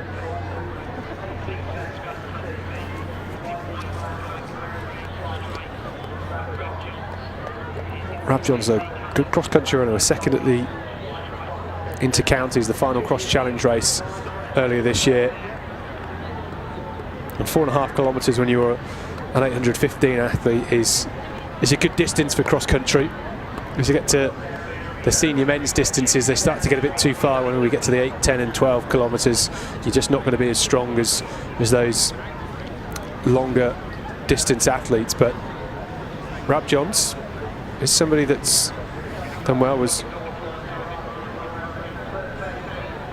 second here last year. We expect to get in that team again. Came 22nd at the European Cross-Country Championships last winter, so looking for more. Could he find himself on the podium in Portugal in a few weeks? I wonder. Has to get through this race first.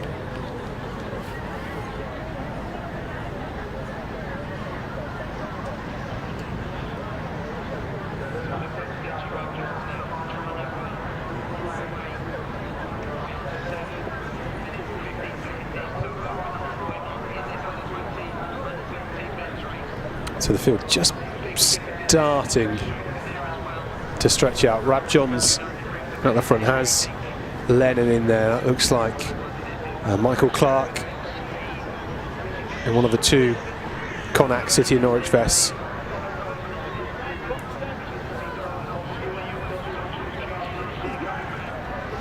Andrew Baird Inverness in that Scotland strip. This is certainly one of the more open age groups. I mean, they're all open really. Cross country, you can have a list of 20 or 30 names of athletes that may or may not feature, and you never know if they're going to show up on the day, and then you don't know whether it's going to be their day at all. So Rabjohn's certainly one of those athletes that was on the entry list that we would have put a ring around his name. Quinn Mile-Ingram, now in the purple vest of Radley, just moving to the front of this race, was patient in that opening short lap, now finds himself towards the front. He's somebody that is very strong on the cross-country circuit, and another name that we had a ring around coming into this one.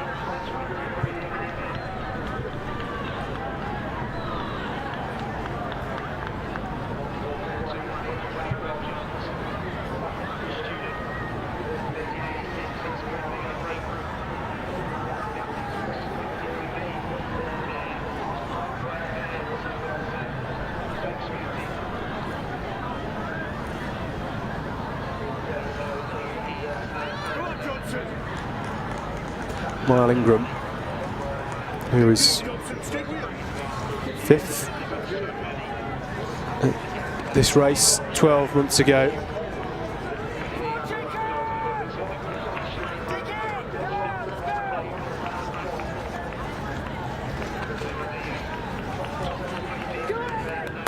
Again, we'll be looking to secure his place on the team. That's Alex Lennon out in front at the minute.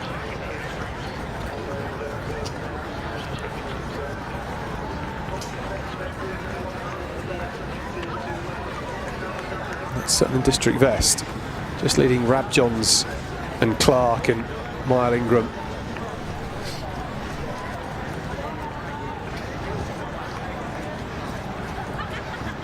Johnson Hughes in the black strip of Rotherham. at the minute.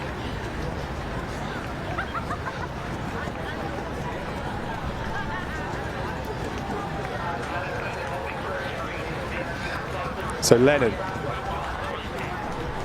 English schools cross-country champion earlier this year. Less than half a mile to go when we get to this point. Won the national as well, Lennon. Had such a good year.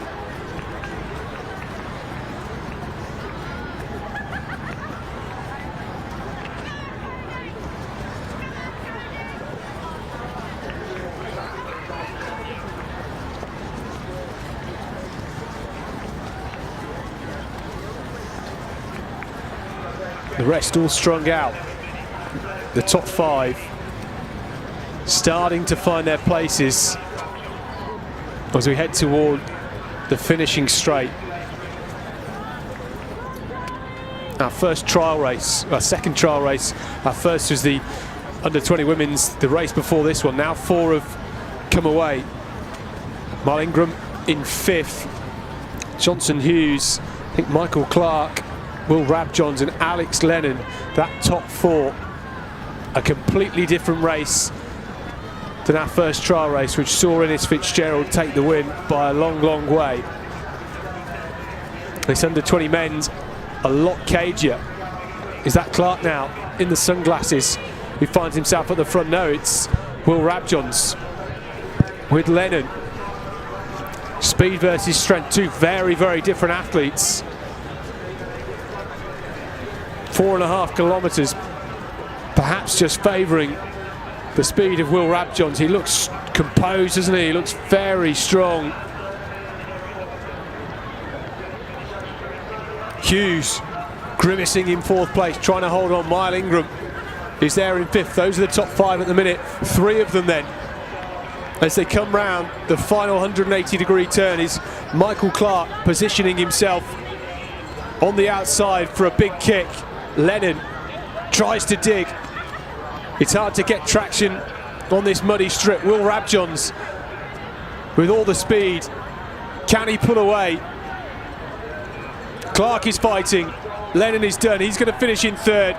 It's Rabjohns against Michael Clark in that City of Norwich vest. These two toe to toe, shoulder to shoulder. Oh, it's going to be so close.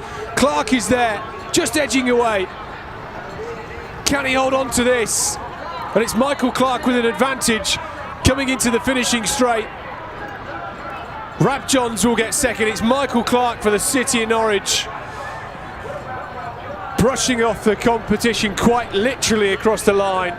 Lennon in 3rd. What a sprint finish that was. A big race. Johnson Hughes in 4th. Mal Ingram in 5th. And then it was Luke Dunham, the Hearts Phoenix athlete, in 6th place. The rest of them flooding through now. Wow. What about that? We've seen it a couple of times at the European Cross Country Championships in recent years, where we've had incredibly close races. But Michael Clark, the sunglasses, getting it done.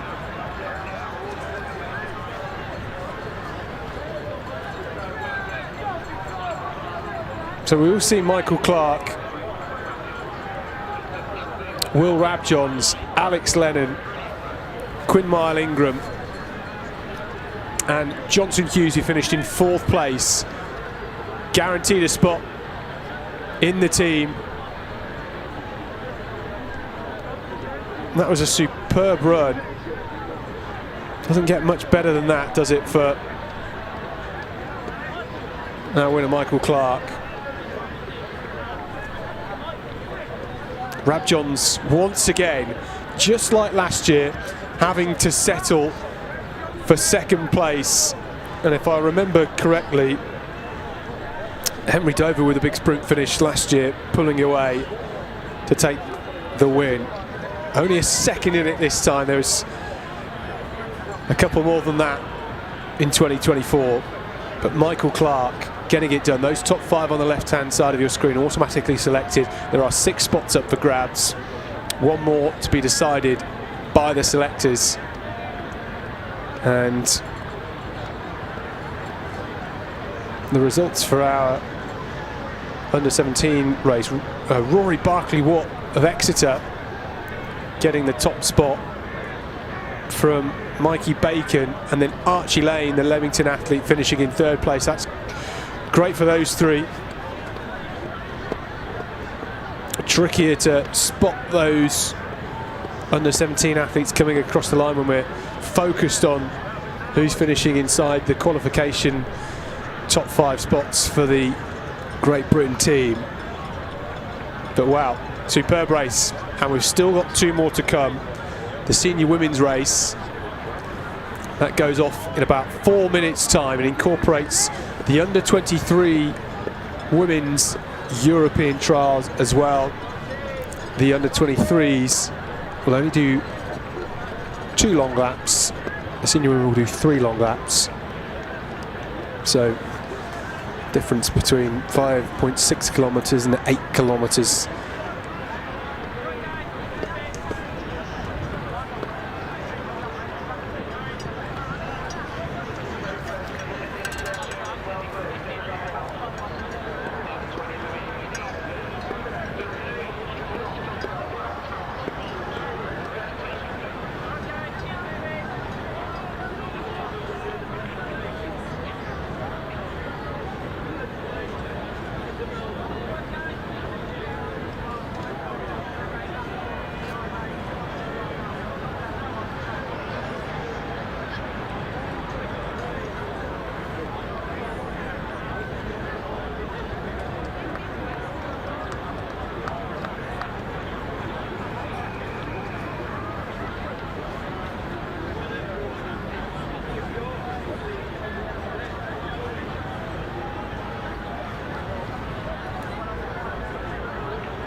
So it's a really intriguing race, this, from a senior women's perspective.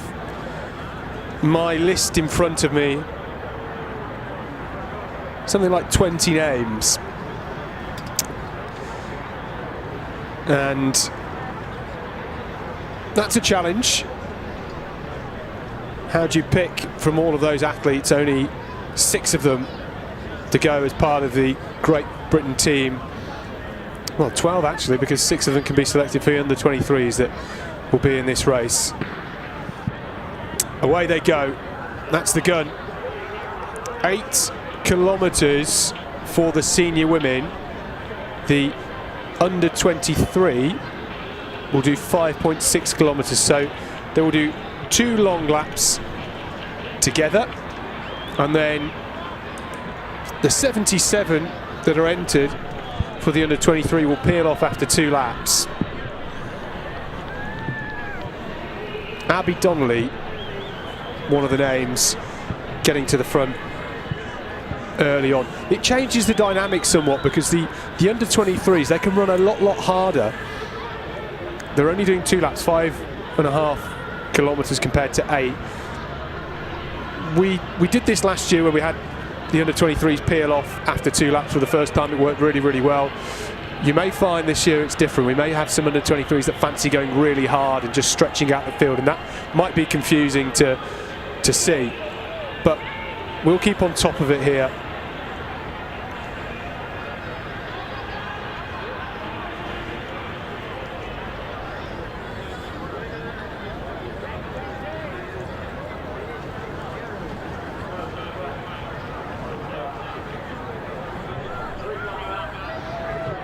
Again, it is a huge field. 849 in the entries for the senior women. We've got a lot of local league races as part of this, and then some of the Masters men I think were running in this last year, and they are indeed this year.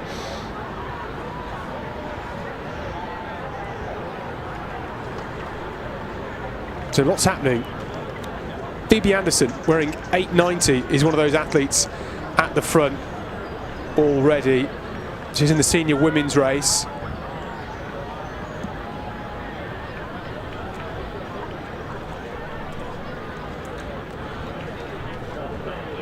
Abby Donnelly is in the middle there. I can see her. We did have Jess Warner-Judd down on the entries. I can't see her at the moment. It would have been interesting to see her here. She only did a debut marathon at the start of November, where she ran a whopping 2 hours 24 and 45. So it would have been interesting to see her here. She may still be selected, Jess Warner-Judd, as part of the Great Britain team.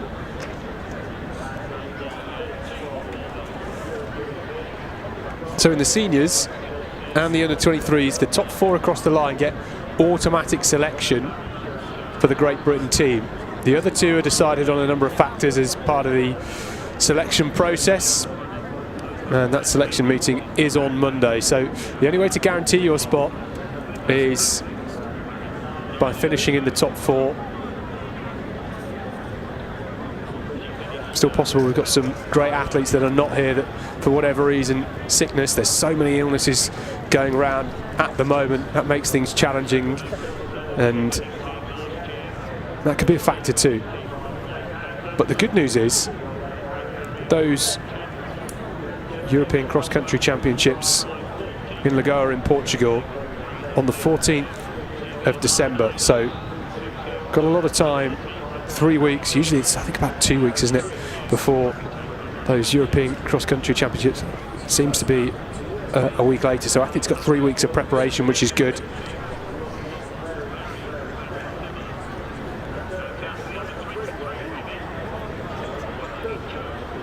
So some of the names we had on our list included Abby Donnelly and Jess Warner-Judd, Kate Axford, Carrie Hughes, Holly Dixon, who won the Cardiff mile race. She was on the entries. She is already automatically selected as part of the senior mixed relay, but maybe here for a bit of training. We'll see if we can spot her. And then Indy Weir, Izzy Fry, Jess Gibbon, Phoebe Anderson, Lee Bridson Hubbard, Lucy Jones. She ran in that mile trial in Cardiff at the Cross Challenge a couple of weeks ago. Just missed out. She finished 3rd. So Izzy Fry amongst that leading pack. Phoebe Anderson leads this one. She was 2nd last year as an under-23, Phoebe Anderson, at those European cross-country champions. Amelia Quirk just on the right-hand side. Sarah Aston is in that middle pack.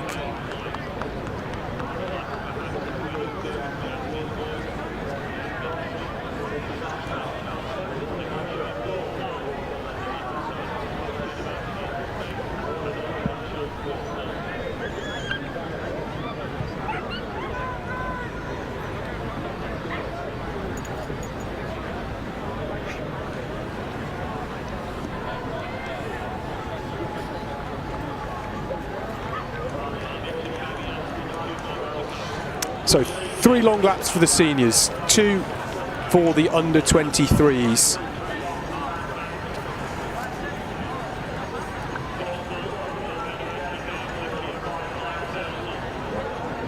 Bibi Anderson leading at the moment. There's Abby Donnelly.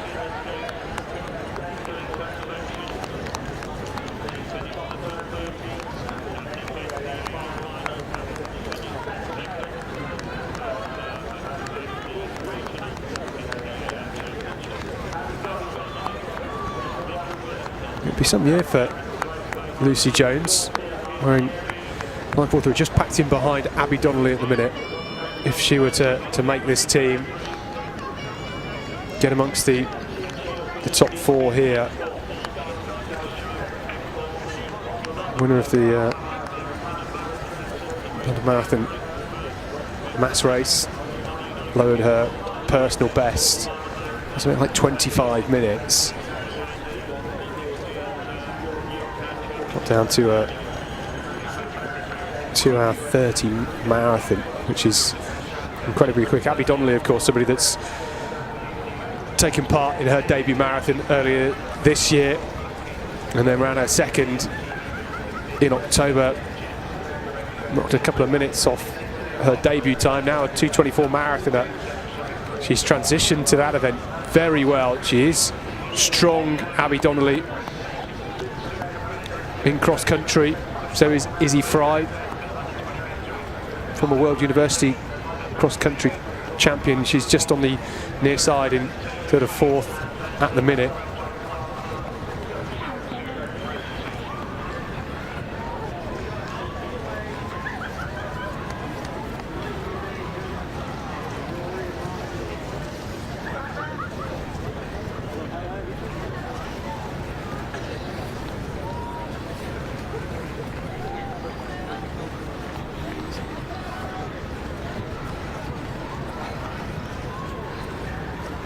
Abby Donnelly, last year 4th in this race. A race that was won by Kate Axford, won by about 16 seconds. Gary Hughes was second on that day. Can't see Kate Axford, which says to me she's not here. Where she is, she's a little bit further back, maybe just biding her time. We did see Axford at the National Cross Country Relays a few weeks back. Poppy Tank there in the green Plymouth vest, going well in second. Then we've got Carrie Hughes with the green arm sleeves just on this near side of that pack as they come round to wrap up their first lap. So you'll see the athletes with the yellow bibs. They are the under 23s. Emily Parker is one of them. Beatrice Wood and Mia Waldman. Mina Cook just drifting on the right hand side.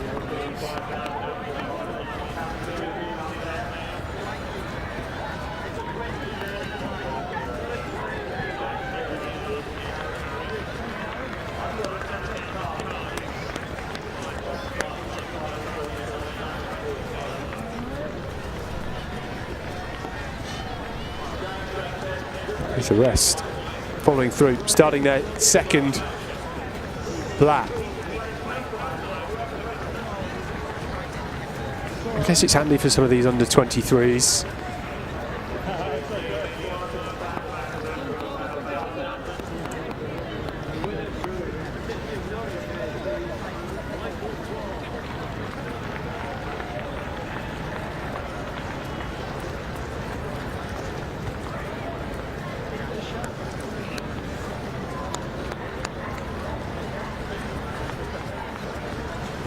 They have the under 23s, have the seniors setting the pace, particularly those that may be a bit faster than them, pushing the pace, and they can go with it over their 2 laps and try and latch onto the back of it, which is why we've got such a strong pack here.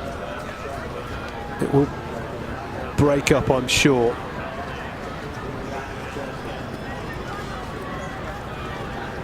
India Weir is in there. Good to see her here. India Weir, one of those athletes that raced over the mile in Cardiff.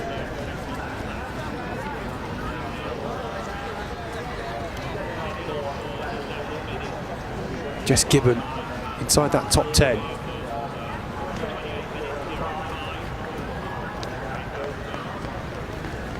Jess Gibbon was 11th in Cardiff, former national cross-country champion. Got a team silver as part of the Great Britain team at the European cross-country championships last year, alongside Kate Axford, Izzy Fry, Abby Donnelly, Poppy Tank and Carrie Hughes.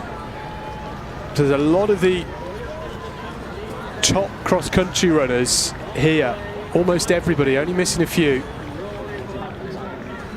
As I say, it's always a difficult time of year because you've got athletes that have perhaps done track seasons and therefore they ended towards the back end of the year, back end of August, and therefore they perhaps haven't quite done the work, you know, only in 5 or 6 weeks of training after a season break to get into real strength work for cross country.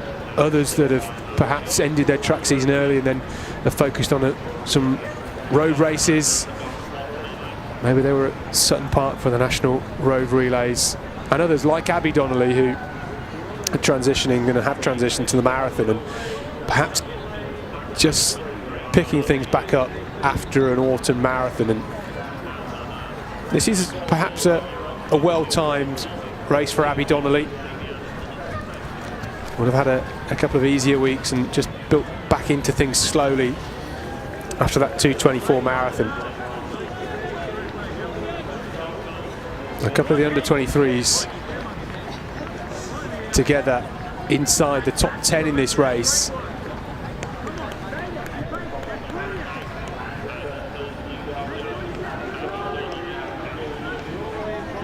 Good for the seniors to be able to see those bibs, and for the under-23s as well. They can spot where they are in the pack amongst their own age group as the sun just somehow breaks through the clouds here.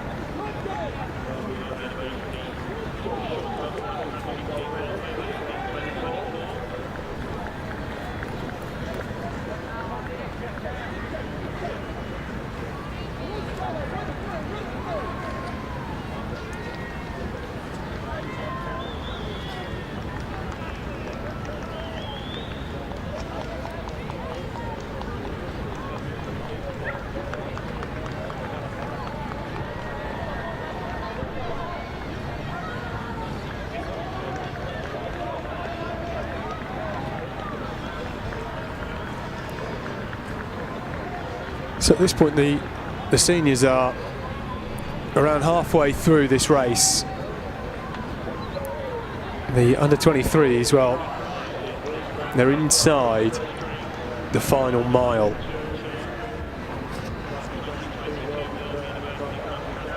It's the time to start jostling for positions. As an under-23, do you perhaps try and break free of some of the seniors as Izzy Fry gets to the front for the first time?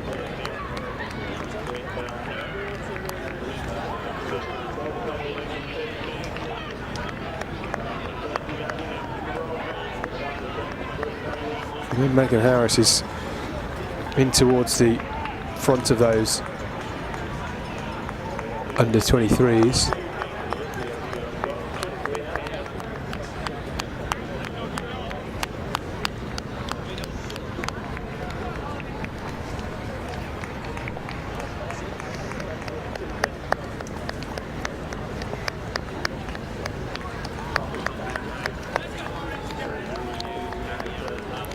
So,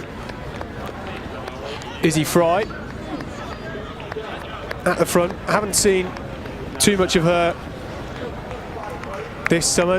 Has not raced since the UK Outdoor Championships in Birmingham, where she competed over the 10,000 metres back in June. She was 5th here last year, third British finisher at the European Cross Country Championships in 2024. Well, she finished 14th. And Izzy Fry, she knows how to get amongst the top places. She was third 2 years ago in Liverpool, so she's in a good position right now. Poppy Tank in that green vest, just leading things. And I think Megan Harris in the green and yellow vest of Chelmsford, the leading under-23 athlete here, just pushing the pace and starting to edge away.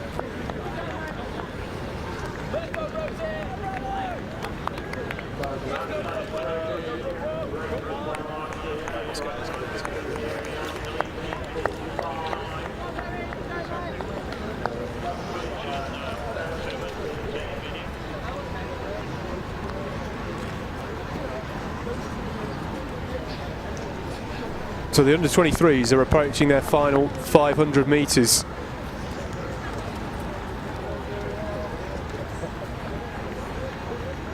Meg Harris, who's not done a cross-country race for a couple of years. She was 14th as an under-20 a couple of years ago here at Sefton Park. Won the inter-counties as an under-20 as well. We know she's got good pedigree. Just beginning to push away at the front.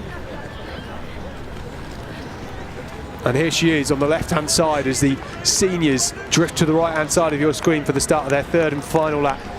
The under-23s are picking up the pace for a big finish. It's Emily Parker in the black vest of Poole in behind. She's in a great position here. These two in secure spots for the under-23 team.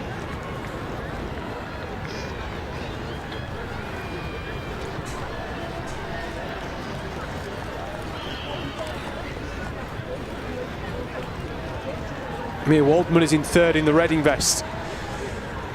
But up front, Megan Harris into the home straight, pushing on. She positioned herself perfectly amongst the seniors who set the early pace. She went with them, just managed to stretch away in the second half of this second lap ahead of Emily Parker. Determination from Megan Harris here. Looking so strong. She's got experience at the European Cross Country Championships from a few years ago as an under-20. She'll get more experience in Portugal in a few weeks' time. Megan Harris for Chelmsford then, under a bit of sunshine here at Sefton Park to take the win in this under-23 women's trial race. Arms in the air, a big smile across the face. Emily Parker across the line, stopping her watch. A great performance from her. She's booked a spot. She will be part of the under-23 team.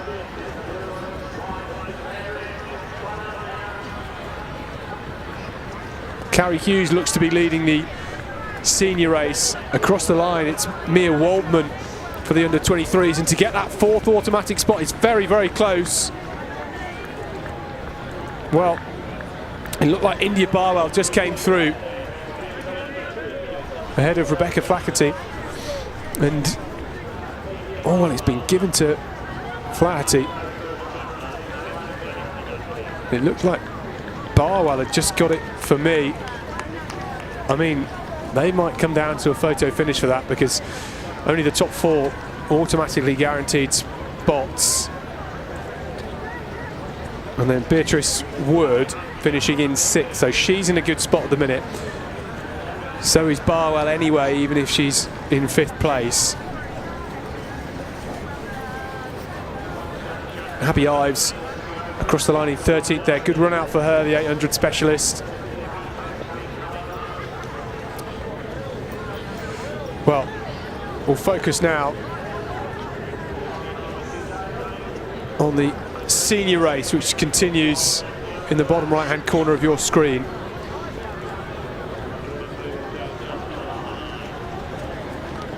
Carrie Hughes with Izzy Fry and Poppy Tank pulling away from the rest of the field. they have some tricky navigating to do on this back part of the course. They are going past a lot of athletes who are towards the back of the field on their second lap. Some of the athletes competing in the local leagues. That does make it tricky, but in one sense as well, gives them something to aim for. This particular part of the course, they are so far away from the finish and away from the crowds that mentally it gives them something to chase. And Poppy Tang doing a good job at the minute. Carrie Hughes is there.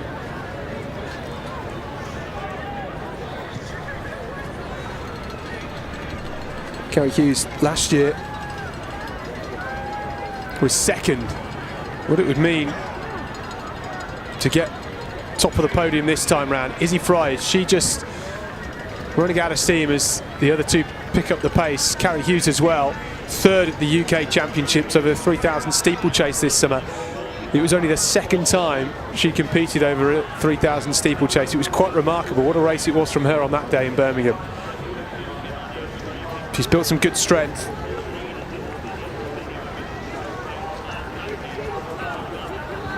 Poppy Tank, who was fifth in Cardiff, doing her cross-challenge series points a favour here, leading this race.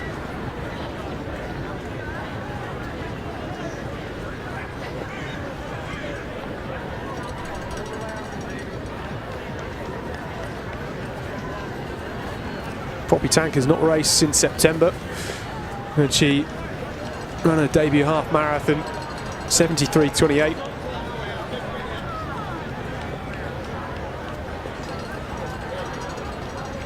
Was third here last year, Poppy Tank. She knows another one of those athletes like Izzy Fry who knows how to get among the top places at Sefton Park, and Izzy Fry just closing that gap ever so slightly, latching onto the back of Carrie Hughes now. Very important she tries to stay in close proximity.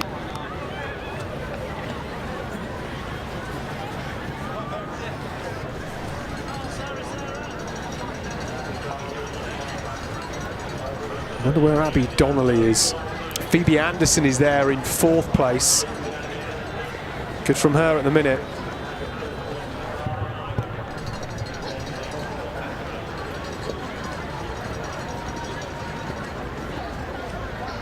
Carrie Hughes, somebody that's progressed nicely on the track in the last couple of seasons as well. Rode a 1500 best to 4:06.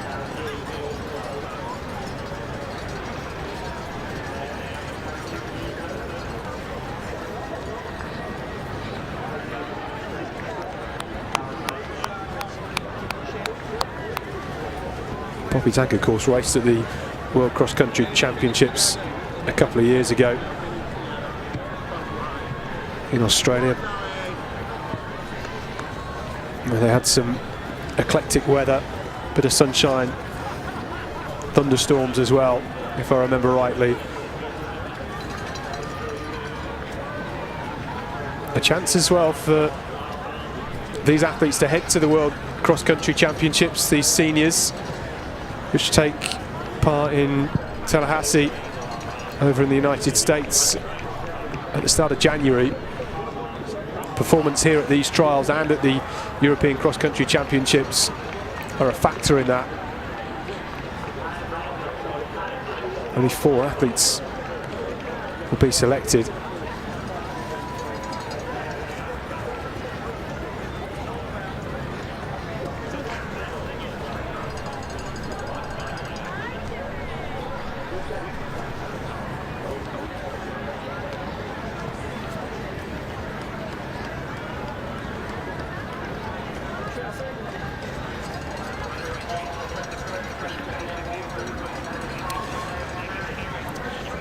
Well, this Liverpool Cross Challenge race, what a day so far. Phoebe Anderson is there in fourth, and that is Abby Donnelly at the minute in fifth place. Jess Gibbon there fighting hard in about seventh. And it's Sarah Aston in eighth. Aston was 10th here last year, 18th in 2023. Eighth would be another improvement for her. Battle is on at the front though. with what is about a lap of the track to go. Poppy Tank is leading. Carrie Hughes just behind her in second. Izzy Fry, has she got anything left?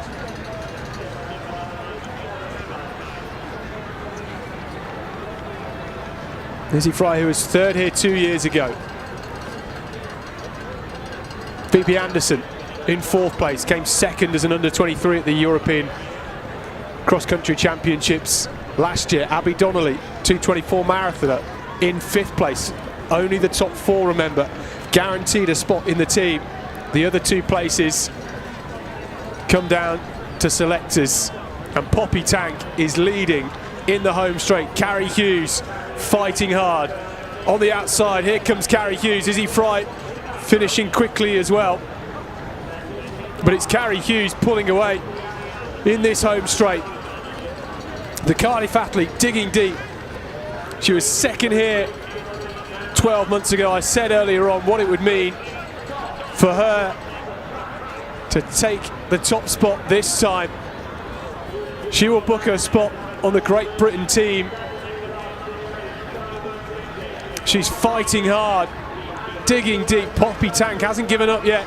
Neither has Izzy Fry, who's in third place, but Carrie Hughes across the line to take the win, avoiding the mud. A big smile on her face. She can't quite believe it.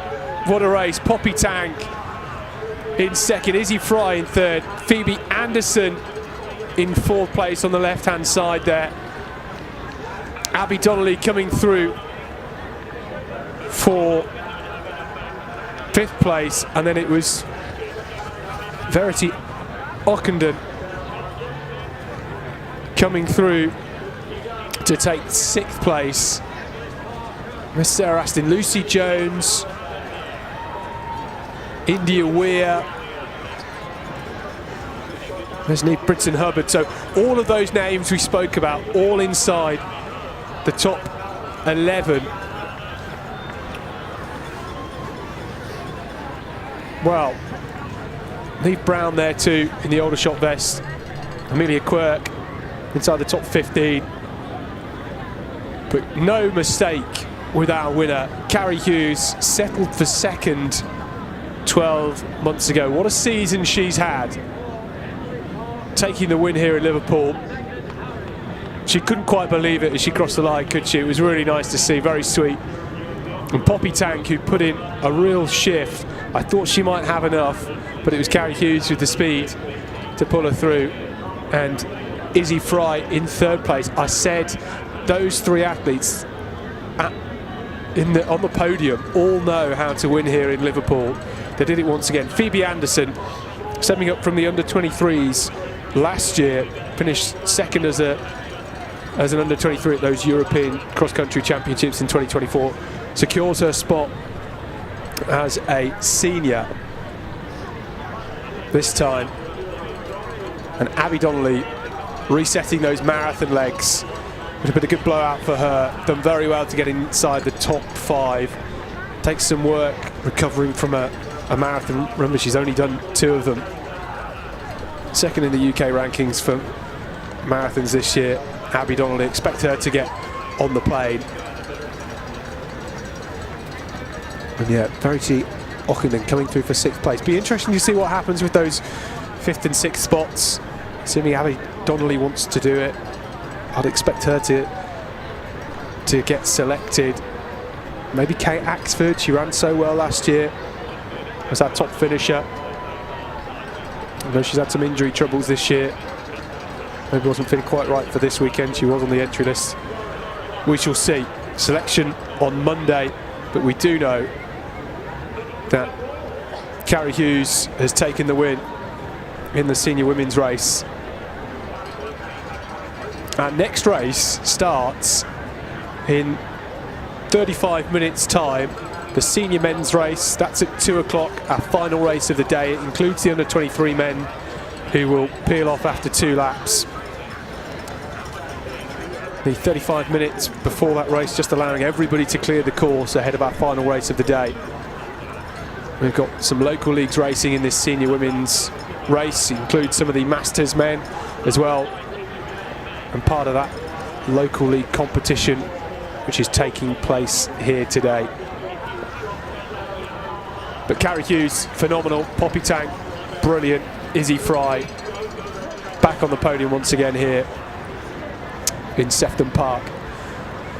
So we'll stay with the finishers here across the line, and we'll be back just before 2 o'clock in around 30 minutes time for the start of the senior men and under 23 men. Places up for grabs on the Great Britain team. One more race to come.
Here we go then, the senior men's and under 23 men's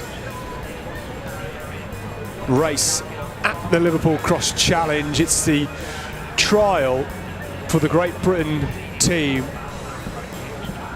for the European Cross Country Championships. You'll see the yellow bibs and you'll see the white bibs across the numbers. The yellows are for those that are in the under 23 race, and the white are for the senior men. The race due to start at 2 p.m, so about 4 minutes time. The rain has stopped. We see a bit of blue sky here in Liverpool. That'll put a smile on the face of the runners and the spectators as well. This race incorporates some of the local league races. No races for little dogs today. A few familiar faces across the start line. Andy Bouchard, good to see him back here in Liverpool. Won this race 9 years ago. He's right front and centre in that yellow vest with the blonde hair. James Kingston, Rory Leonard, Charles Wheeler. I think a lot of the athletes would like a coat like that dog's got on, keep nice and dry. The race last year then, won by Toma Tarragano from Hugo Milner. Scott Beattie was in third, then Alex Cross, and Rory Leonard was in fifth.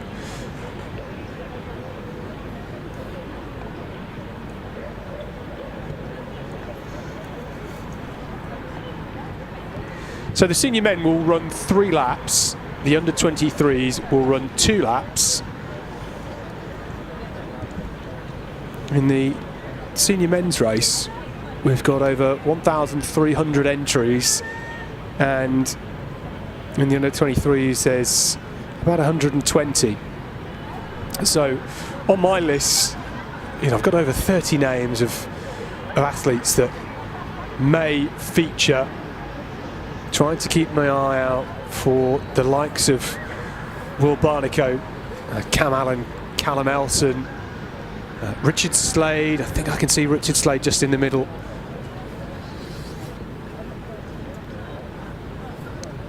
As I said, James Kingston already. See Rowan Mile-Ingram also. No starting gates, everybody will rush together. Those athletes in the middle will drift towards the right of your screen, because in front of them that's the first bend.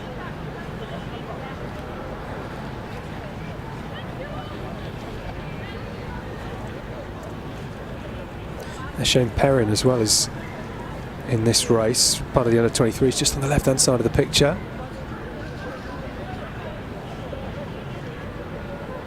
There he is, wearing 856.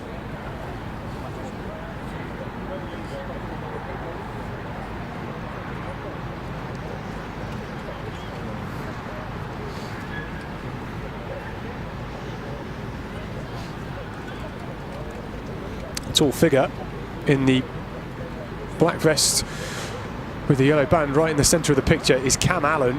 Cam Allen improved his 1500 best to 3:38 this year.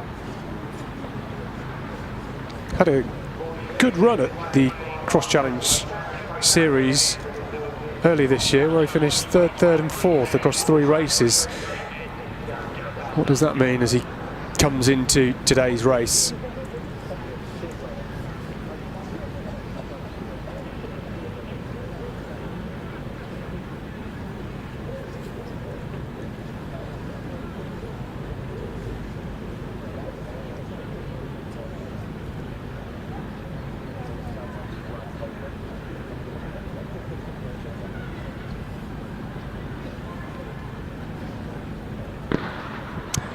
A moment of calm on the start line turned into a minute of madness.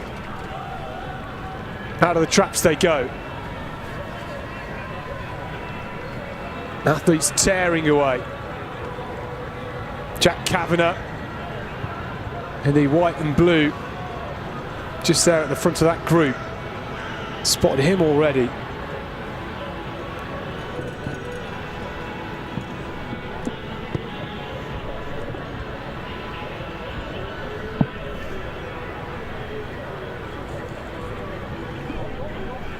Josh Blevins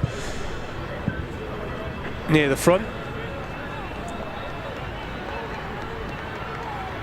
So just to remind you, this race incorporates not only the Liverpool Cross Challenge for the seniors, but also incorporates the European trials for the Great Britain team. We will see athletes from both the seniors and under 23s make the team in this race. The race will have a split finish, introduced for the first time last year. The under 23s will do 2 laps, totaling about 5.2 kilometres, and the seniors will do 3 laps, totaling about 8 kilometres. And we also have some local leagues taking part in this.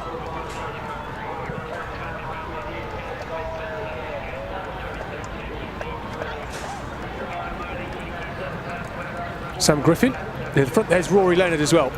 Rory Leonard through the puddles. It's a bit chaotic through that section, but Rory Leonard, who set the 10k national record back in January, almost a year ago now, a long time ago.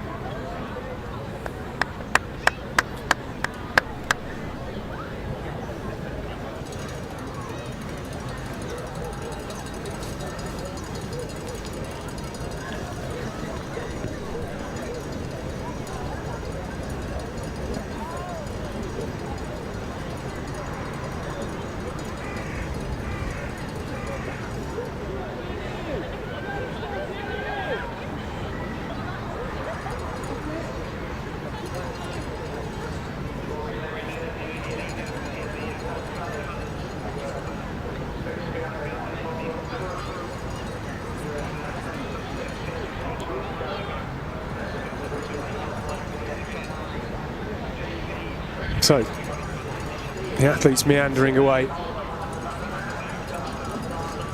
couple of names we saw at Cardiff a couple of weeks ago. Zach Mohammed, haven't spotted him just yet, nor have I spotted his brother Mohammed. And Rory Leonard is taking this race by the scruff of the neck very early on, and he's pushing the pace hard. Jack Kavanagh is there in third. I mentioned this in the senior women's and under 23s race earlier on. You've got this strange dynamic where the seniors perhaps a little bit stronger, a little bit better suited to the endurance, but for the under 23s who are running a couple of kilometres less, they can certainly push the pace and stick with the likes of Rory Leonard, who take it out hard early on. I think I can spot Cam Allen in there, and you'll see the under 23s, they have a bib on their backs as well, so other athletes can spot where they are.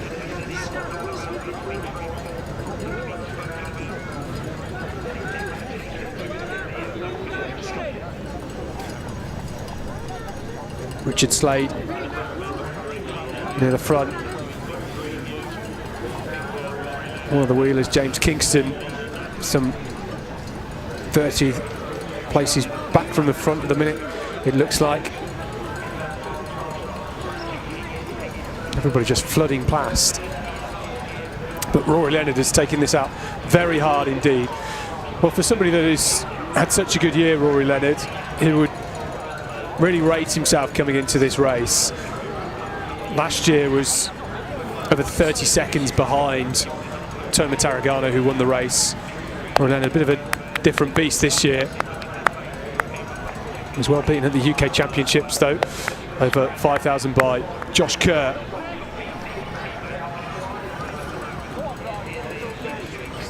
See Callum Elson there. James Kingston. Who else can we spot out the crowd?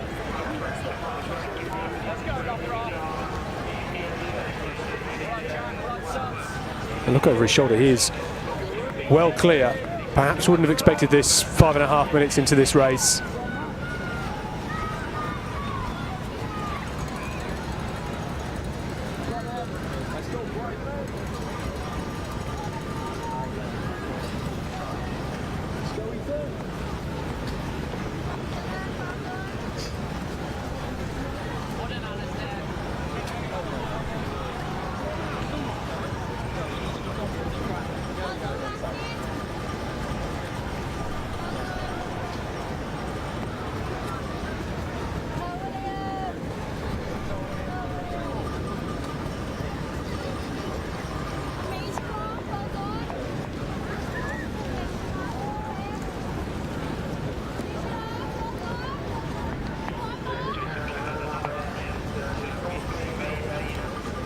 With a big margin.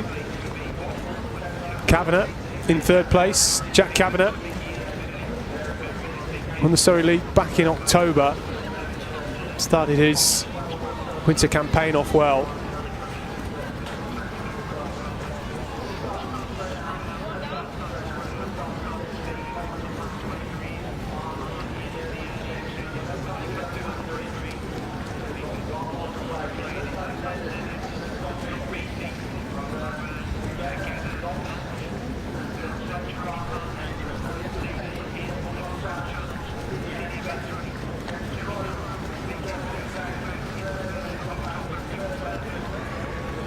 Well, here they are coming round for the conclusion of this first lap. There's the start line just to their right hand side.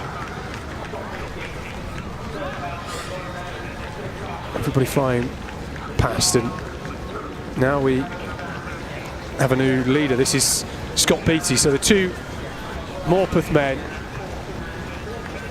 taking it out hard, and interesting really. They are training partners.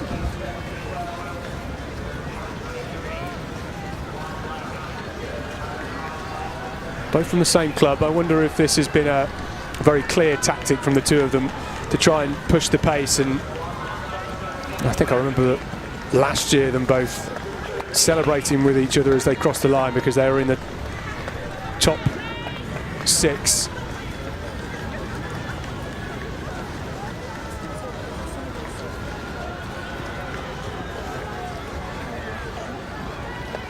So start of lap 2 then, halfway for the under-23s.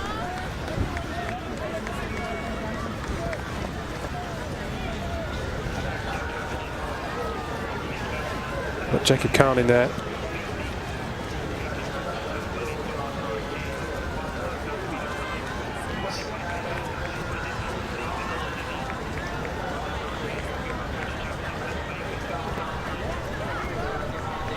Jamie Crowe was near the front.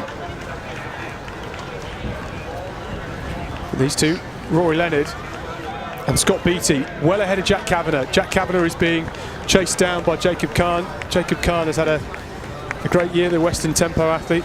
Finished 8th here last year, Jacob Kahn.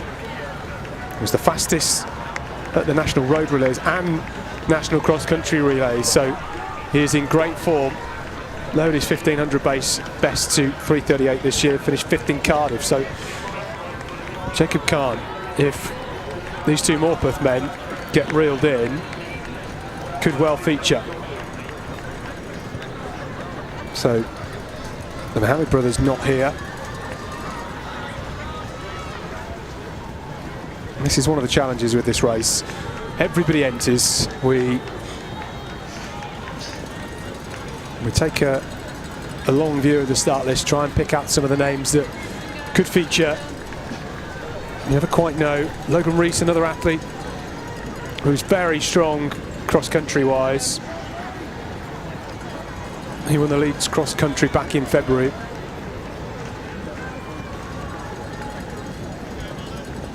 I know he's got strength.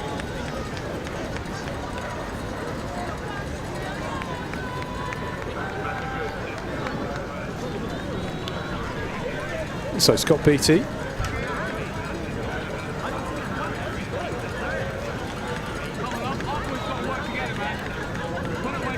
With Rory Leonard pushing it on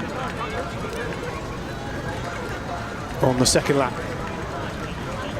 Around the furthest section of the course away, part of the long loop of the course. It almost shaped like a bit of a kidney bean.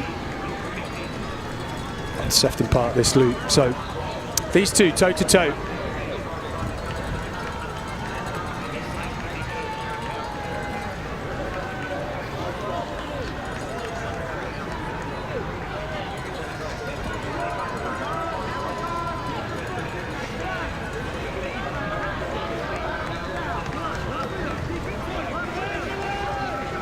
Scott Beattie quicker over the 1500 this year also.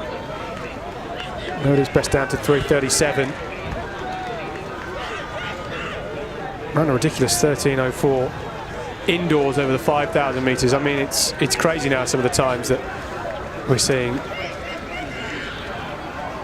not only outdoors over the 5,000 metres but indoors. It really is crazy. He's the second fastest this year over the 5,000 behind George Mills. So these two athletes, really, if you were looking at it on paper based on fastest times and things like that, you would expect them to be near the front of this race.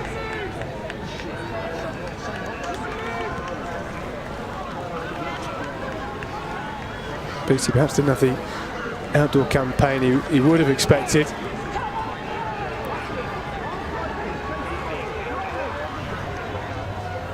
The under-23s at this point, 3/4 of their race is done, less than a mile to go. Beattie opening up the gap on Rory Leonard.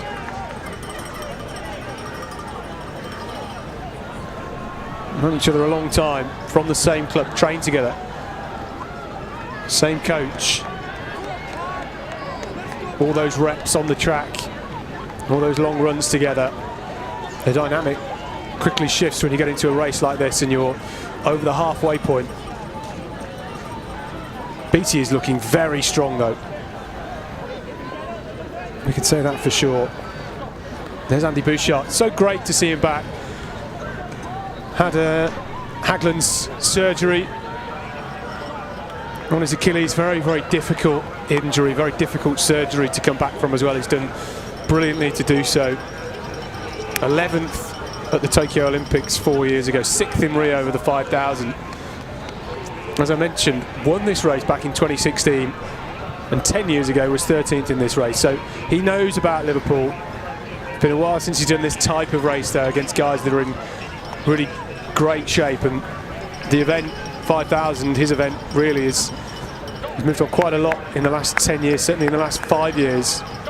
The evolution of super shoes and spikes, and Scott Beattie is one of those that has come onto the scene in the last couple of years, and I mentioned his 13:04 indoors is a ridiculous time, but just shows the quality of an athlete he is, and that's why he's at the front of this race at the minute. Rory Leonard is there, and it looks like Richard Slade is in third place at the moment, just seeing his vest fly past the screen. In a moment we'll peel off with the under-23s as they head towards the finish.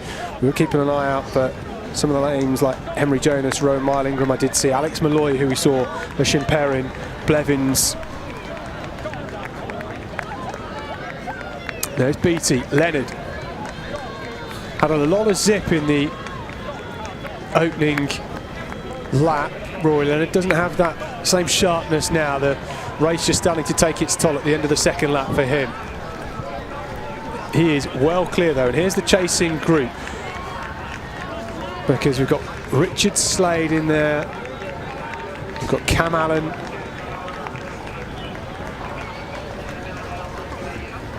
there's Alex Broston as well, Brighton Phoenix athlete. So the crowds converging on the starting straight. The seniors heading to the right. Jacob Khan in that top three, in the top five at the minute.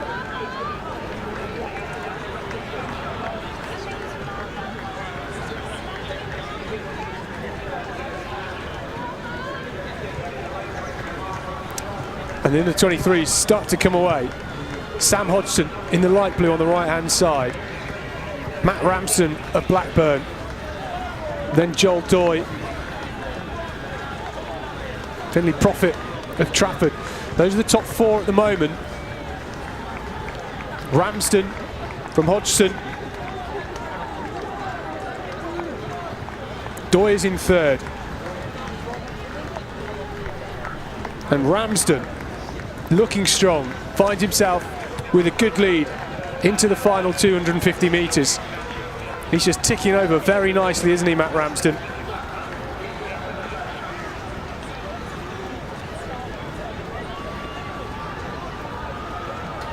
So smooth.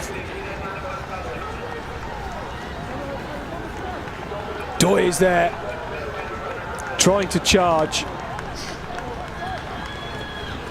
We've got Sam Hodgson in the light blue of Windsor, finishing quickly. But Matt Ramsden of Blackburn is going to book his place on the plane to the European Cross Country Championships in a couple of weeks' time. A great run from him. Hodgson fighting hard. These four will all go through. Doy there, maybe he got ahead of Hodgson in second. Then it was Profit. And then Jensen Connell. Well, the top four, Ramsden, Doy, Hodgson, Profit, Connell in fifth, Conway in sixth. And for the under-23s, the first four get auto cues. The other two places for the under-23 team will be decided by the selectors on Monday. But for Connell and Conway, they've done everything they can to put themselves in the best position outside of the top four. Fifth and sixth for those two. And Ramsden with a 9-second win. He looked so comfortable at the end, didn't he, Matt Ramsden?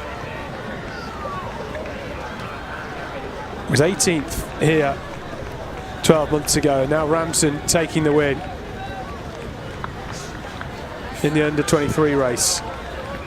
Eyes in the bottom right-hand corner of your screen, though, are on Scott Beattie, and Scott Beattie is coming up to half a lap to go in this senior men's race, and now is picking off everyone at the back of this race.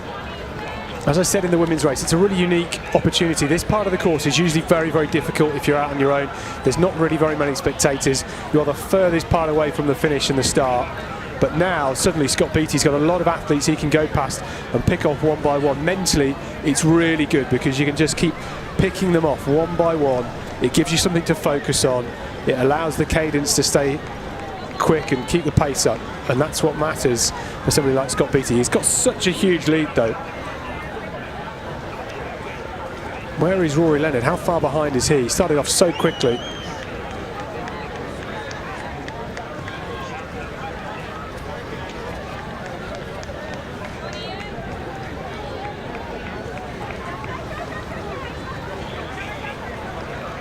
Beattie 2 years ago was 20th in this race. Did run a bit further. 9.8 kilometres 2 years ago. Reduced last year to replicate the sort of distances that's being ran at the European Cross Country Championship. Scott Beattie as well, maybe fancies his chances to continue this cross country campaign into the new year with eyes on the World Cross Country Championships, which are being held out in the United States on the 10th of January. Great Britain will have a team of 4 out there, subject to chances of medal success and athletes hoping to get amongst the podium individually and part of the team competition. Whether we take a team of senior men, we shall see. We didn't a couple of years ago. Scott Beattie, though, looking very strong. This is a difficult section for him because the course is a lot narrower. When you're 3 abreast, it does become a bit more difficult, particularly with that banking of the course, to try and get round on that inside. He's doing a great job of it. Everybody else behind him has the same challenges as well. It's been a masterclass so far for Scott Beattie.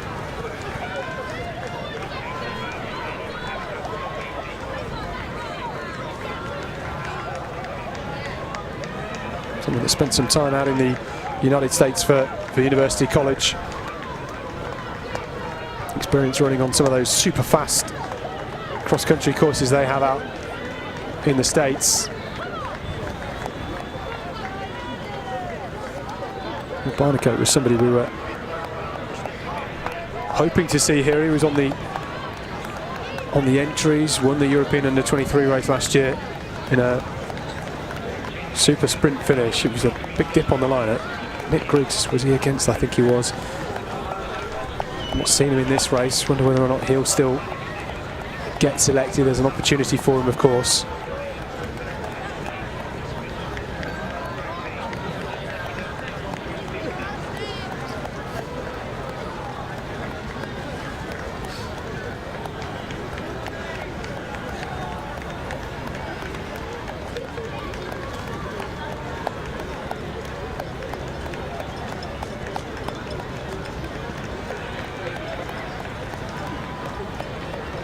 Where is everybody else? I'm just trying to see in that bottom right hand corner of the screen if we can spot Rory Leonard coming past. Maybe that was just him then.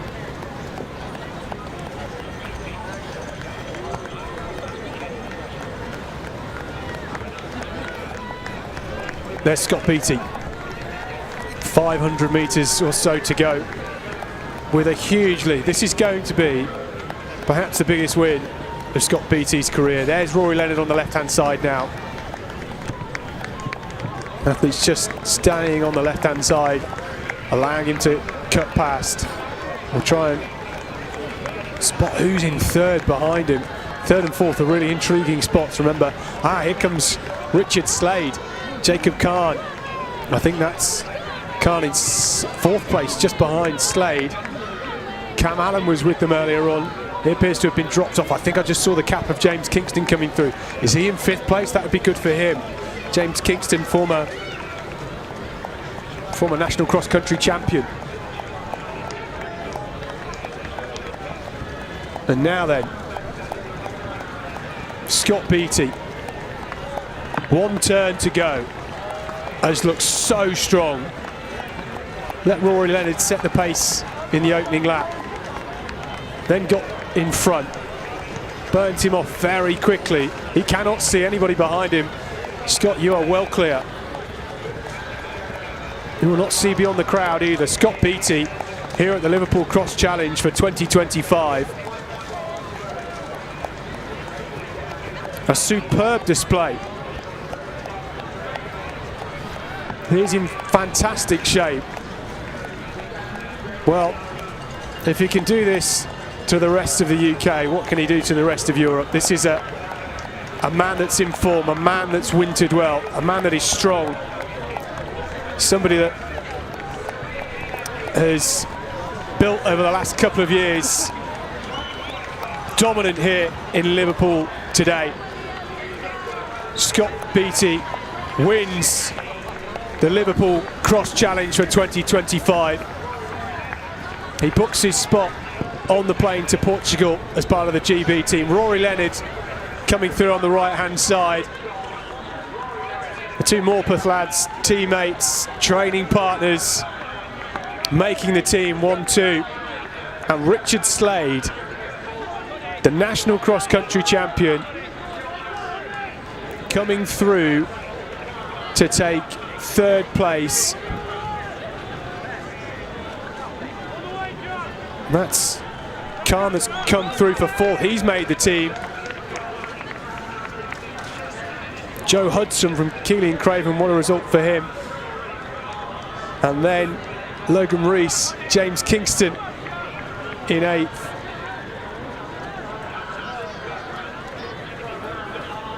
Well, there's Cam Allen coming through. Looking at some of the other faces, that's Jack Miller there just on the right hand side, 24th here last year. Big improvement for him. Callum Elson. There's George Wheeler, Andy Bouchard. Tough return to cross country for him, covered in mud. Inside the top 20 for Andy Bouchard. I think we're pretty pleased with that. He'll have wanted more, I'm sure, but it's tough to come back having not raced here for such a long time. Scott Beattie though, 15 seconds ahead of Rory Leonard. A mighty performance. Jacob Kahn will get a first Great Britain vest. Richard Slade, brilliant performance from him.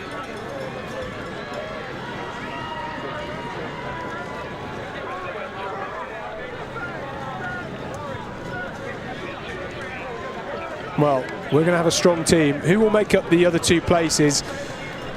We shall have to see. Joe Hudson in a good spot.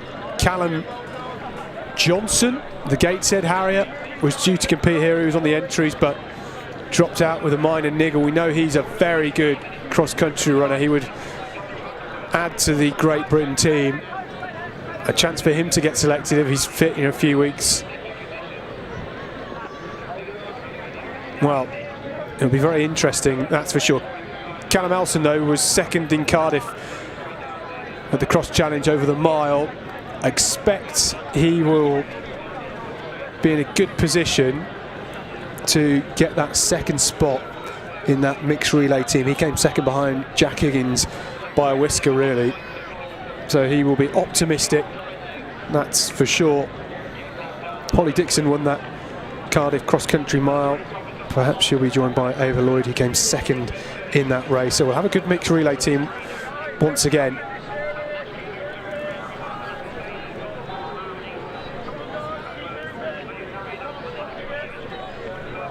Well, 23:49 for Scott Beattie. It's quick. It's almost a minute quicker than Toma Tarragano ran 12 months ago. Scott Beattie, well over a minute and 13 seconds quicker than he ran to finish third last year. So he got the job done. Rory Leonard jumped a few places as well to finish in second. Richard Slade in third. Jacob Kahn finishing in fourth. A couple of Great Britain debuts beckoning. Richard Slade, what a year he's had, taking that national title at Parliament Hill earlier this year. Feels like a long time ago now, doesn't it? A chance for him to don the Great Britain vests at the European cross-country championships in just a couple of weeks' time. A Great Britain debut for him. And as I mentioned, Joe Hudson, Killian Craven, don't often see one of their vests so high up. Great to see, though. And he will have a nervous wait over the next couple of days, depending on who else is fit. Some of the big names that will like their chances of being selected. So, what a day we have had here in Liverpool. Wins for Scott Beattie in the men's competition to round things off. And there is so much more to come. Carrie Hughes taking a win in the women's ahead of Poppy Tank and Izzy Fry. Ines Fitzgerald once again, superb. A back-to-back European title beckons for her. But the Liverpool Cross Challenge, sponsored by Sports Shoes with Nike, rounding off for another year. I've enjoyed having you here at Sefton Park, whether you've been out on the course or watching from your sofa. Thank you for watching. 2 more legs of the Cross Challenge series to come, and we look forward to welcoming you back in the new year. Thank you very much for watching from all of us here in Liverpool. Enjoy the rest of your afternoon. We'll leave you with these pictures. Goodbye.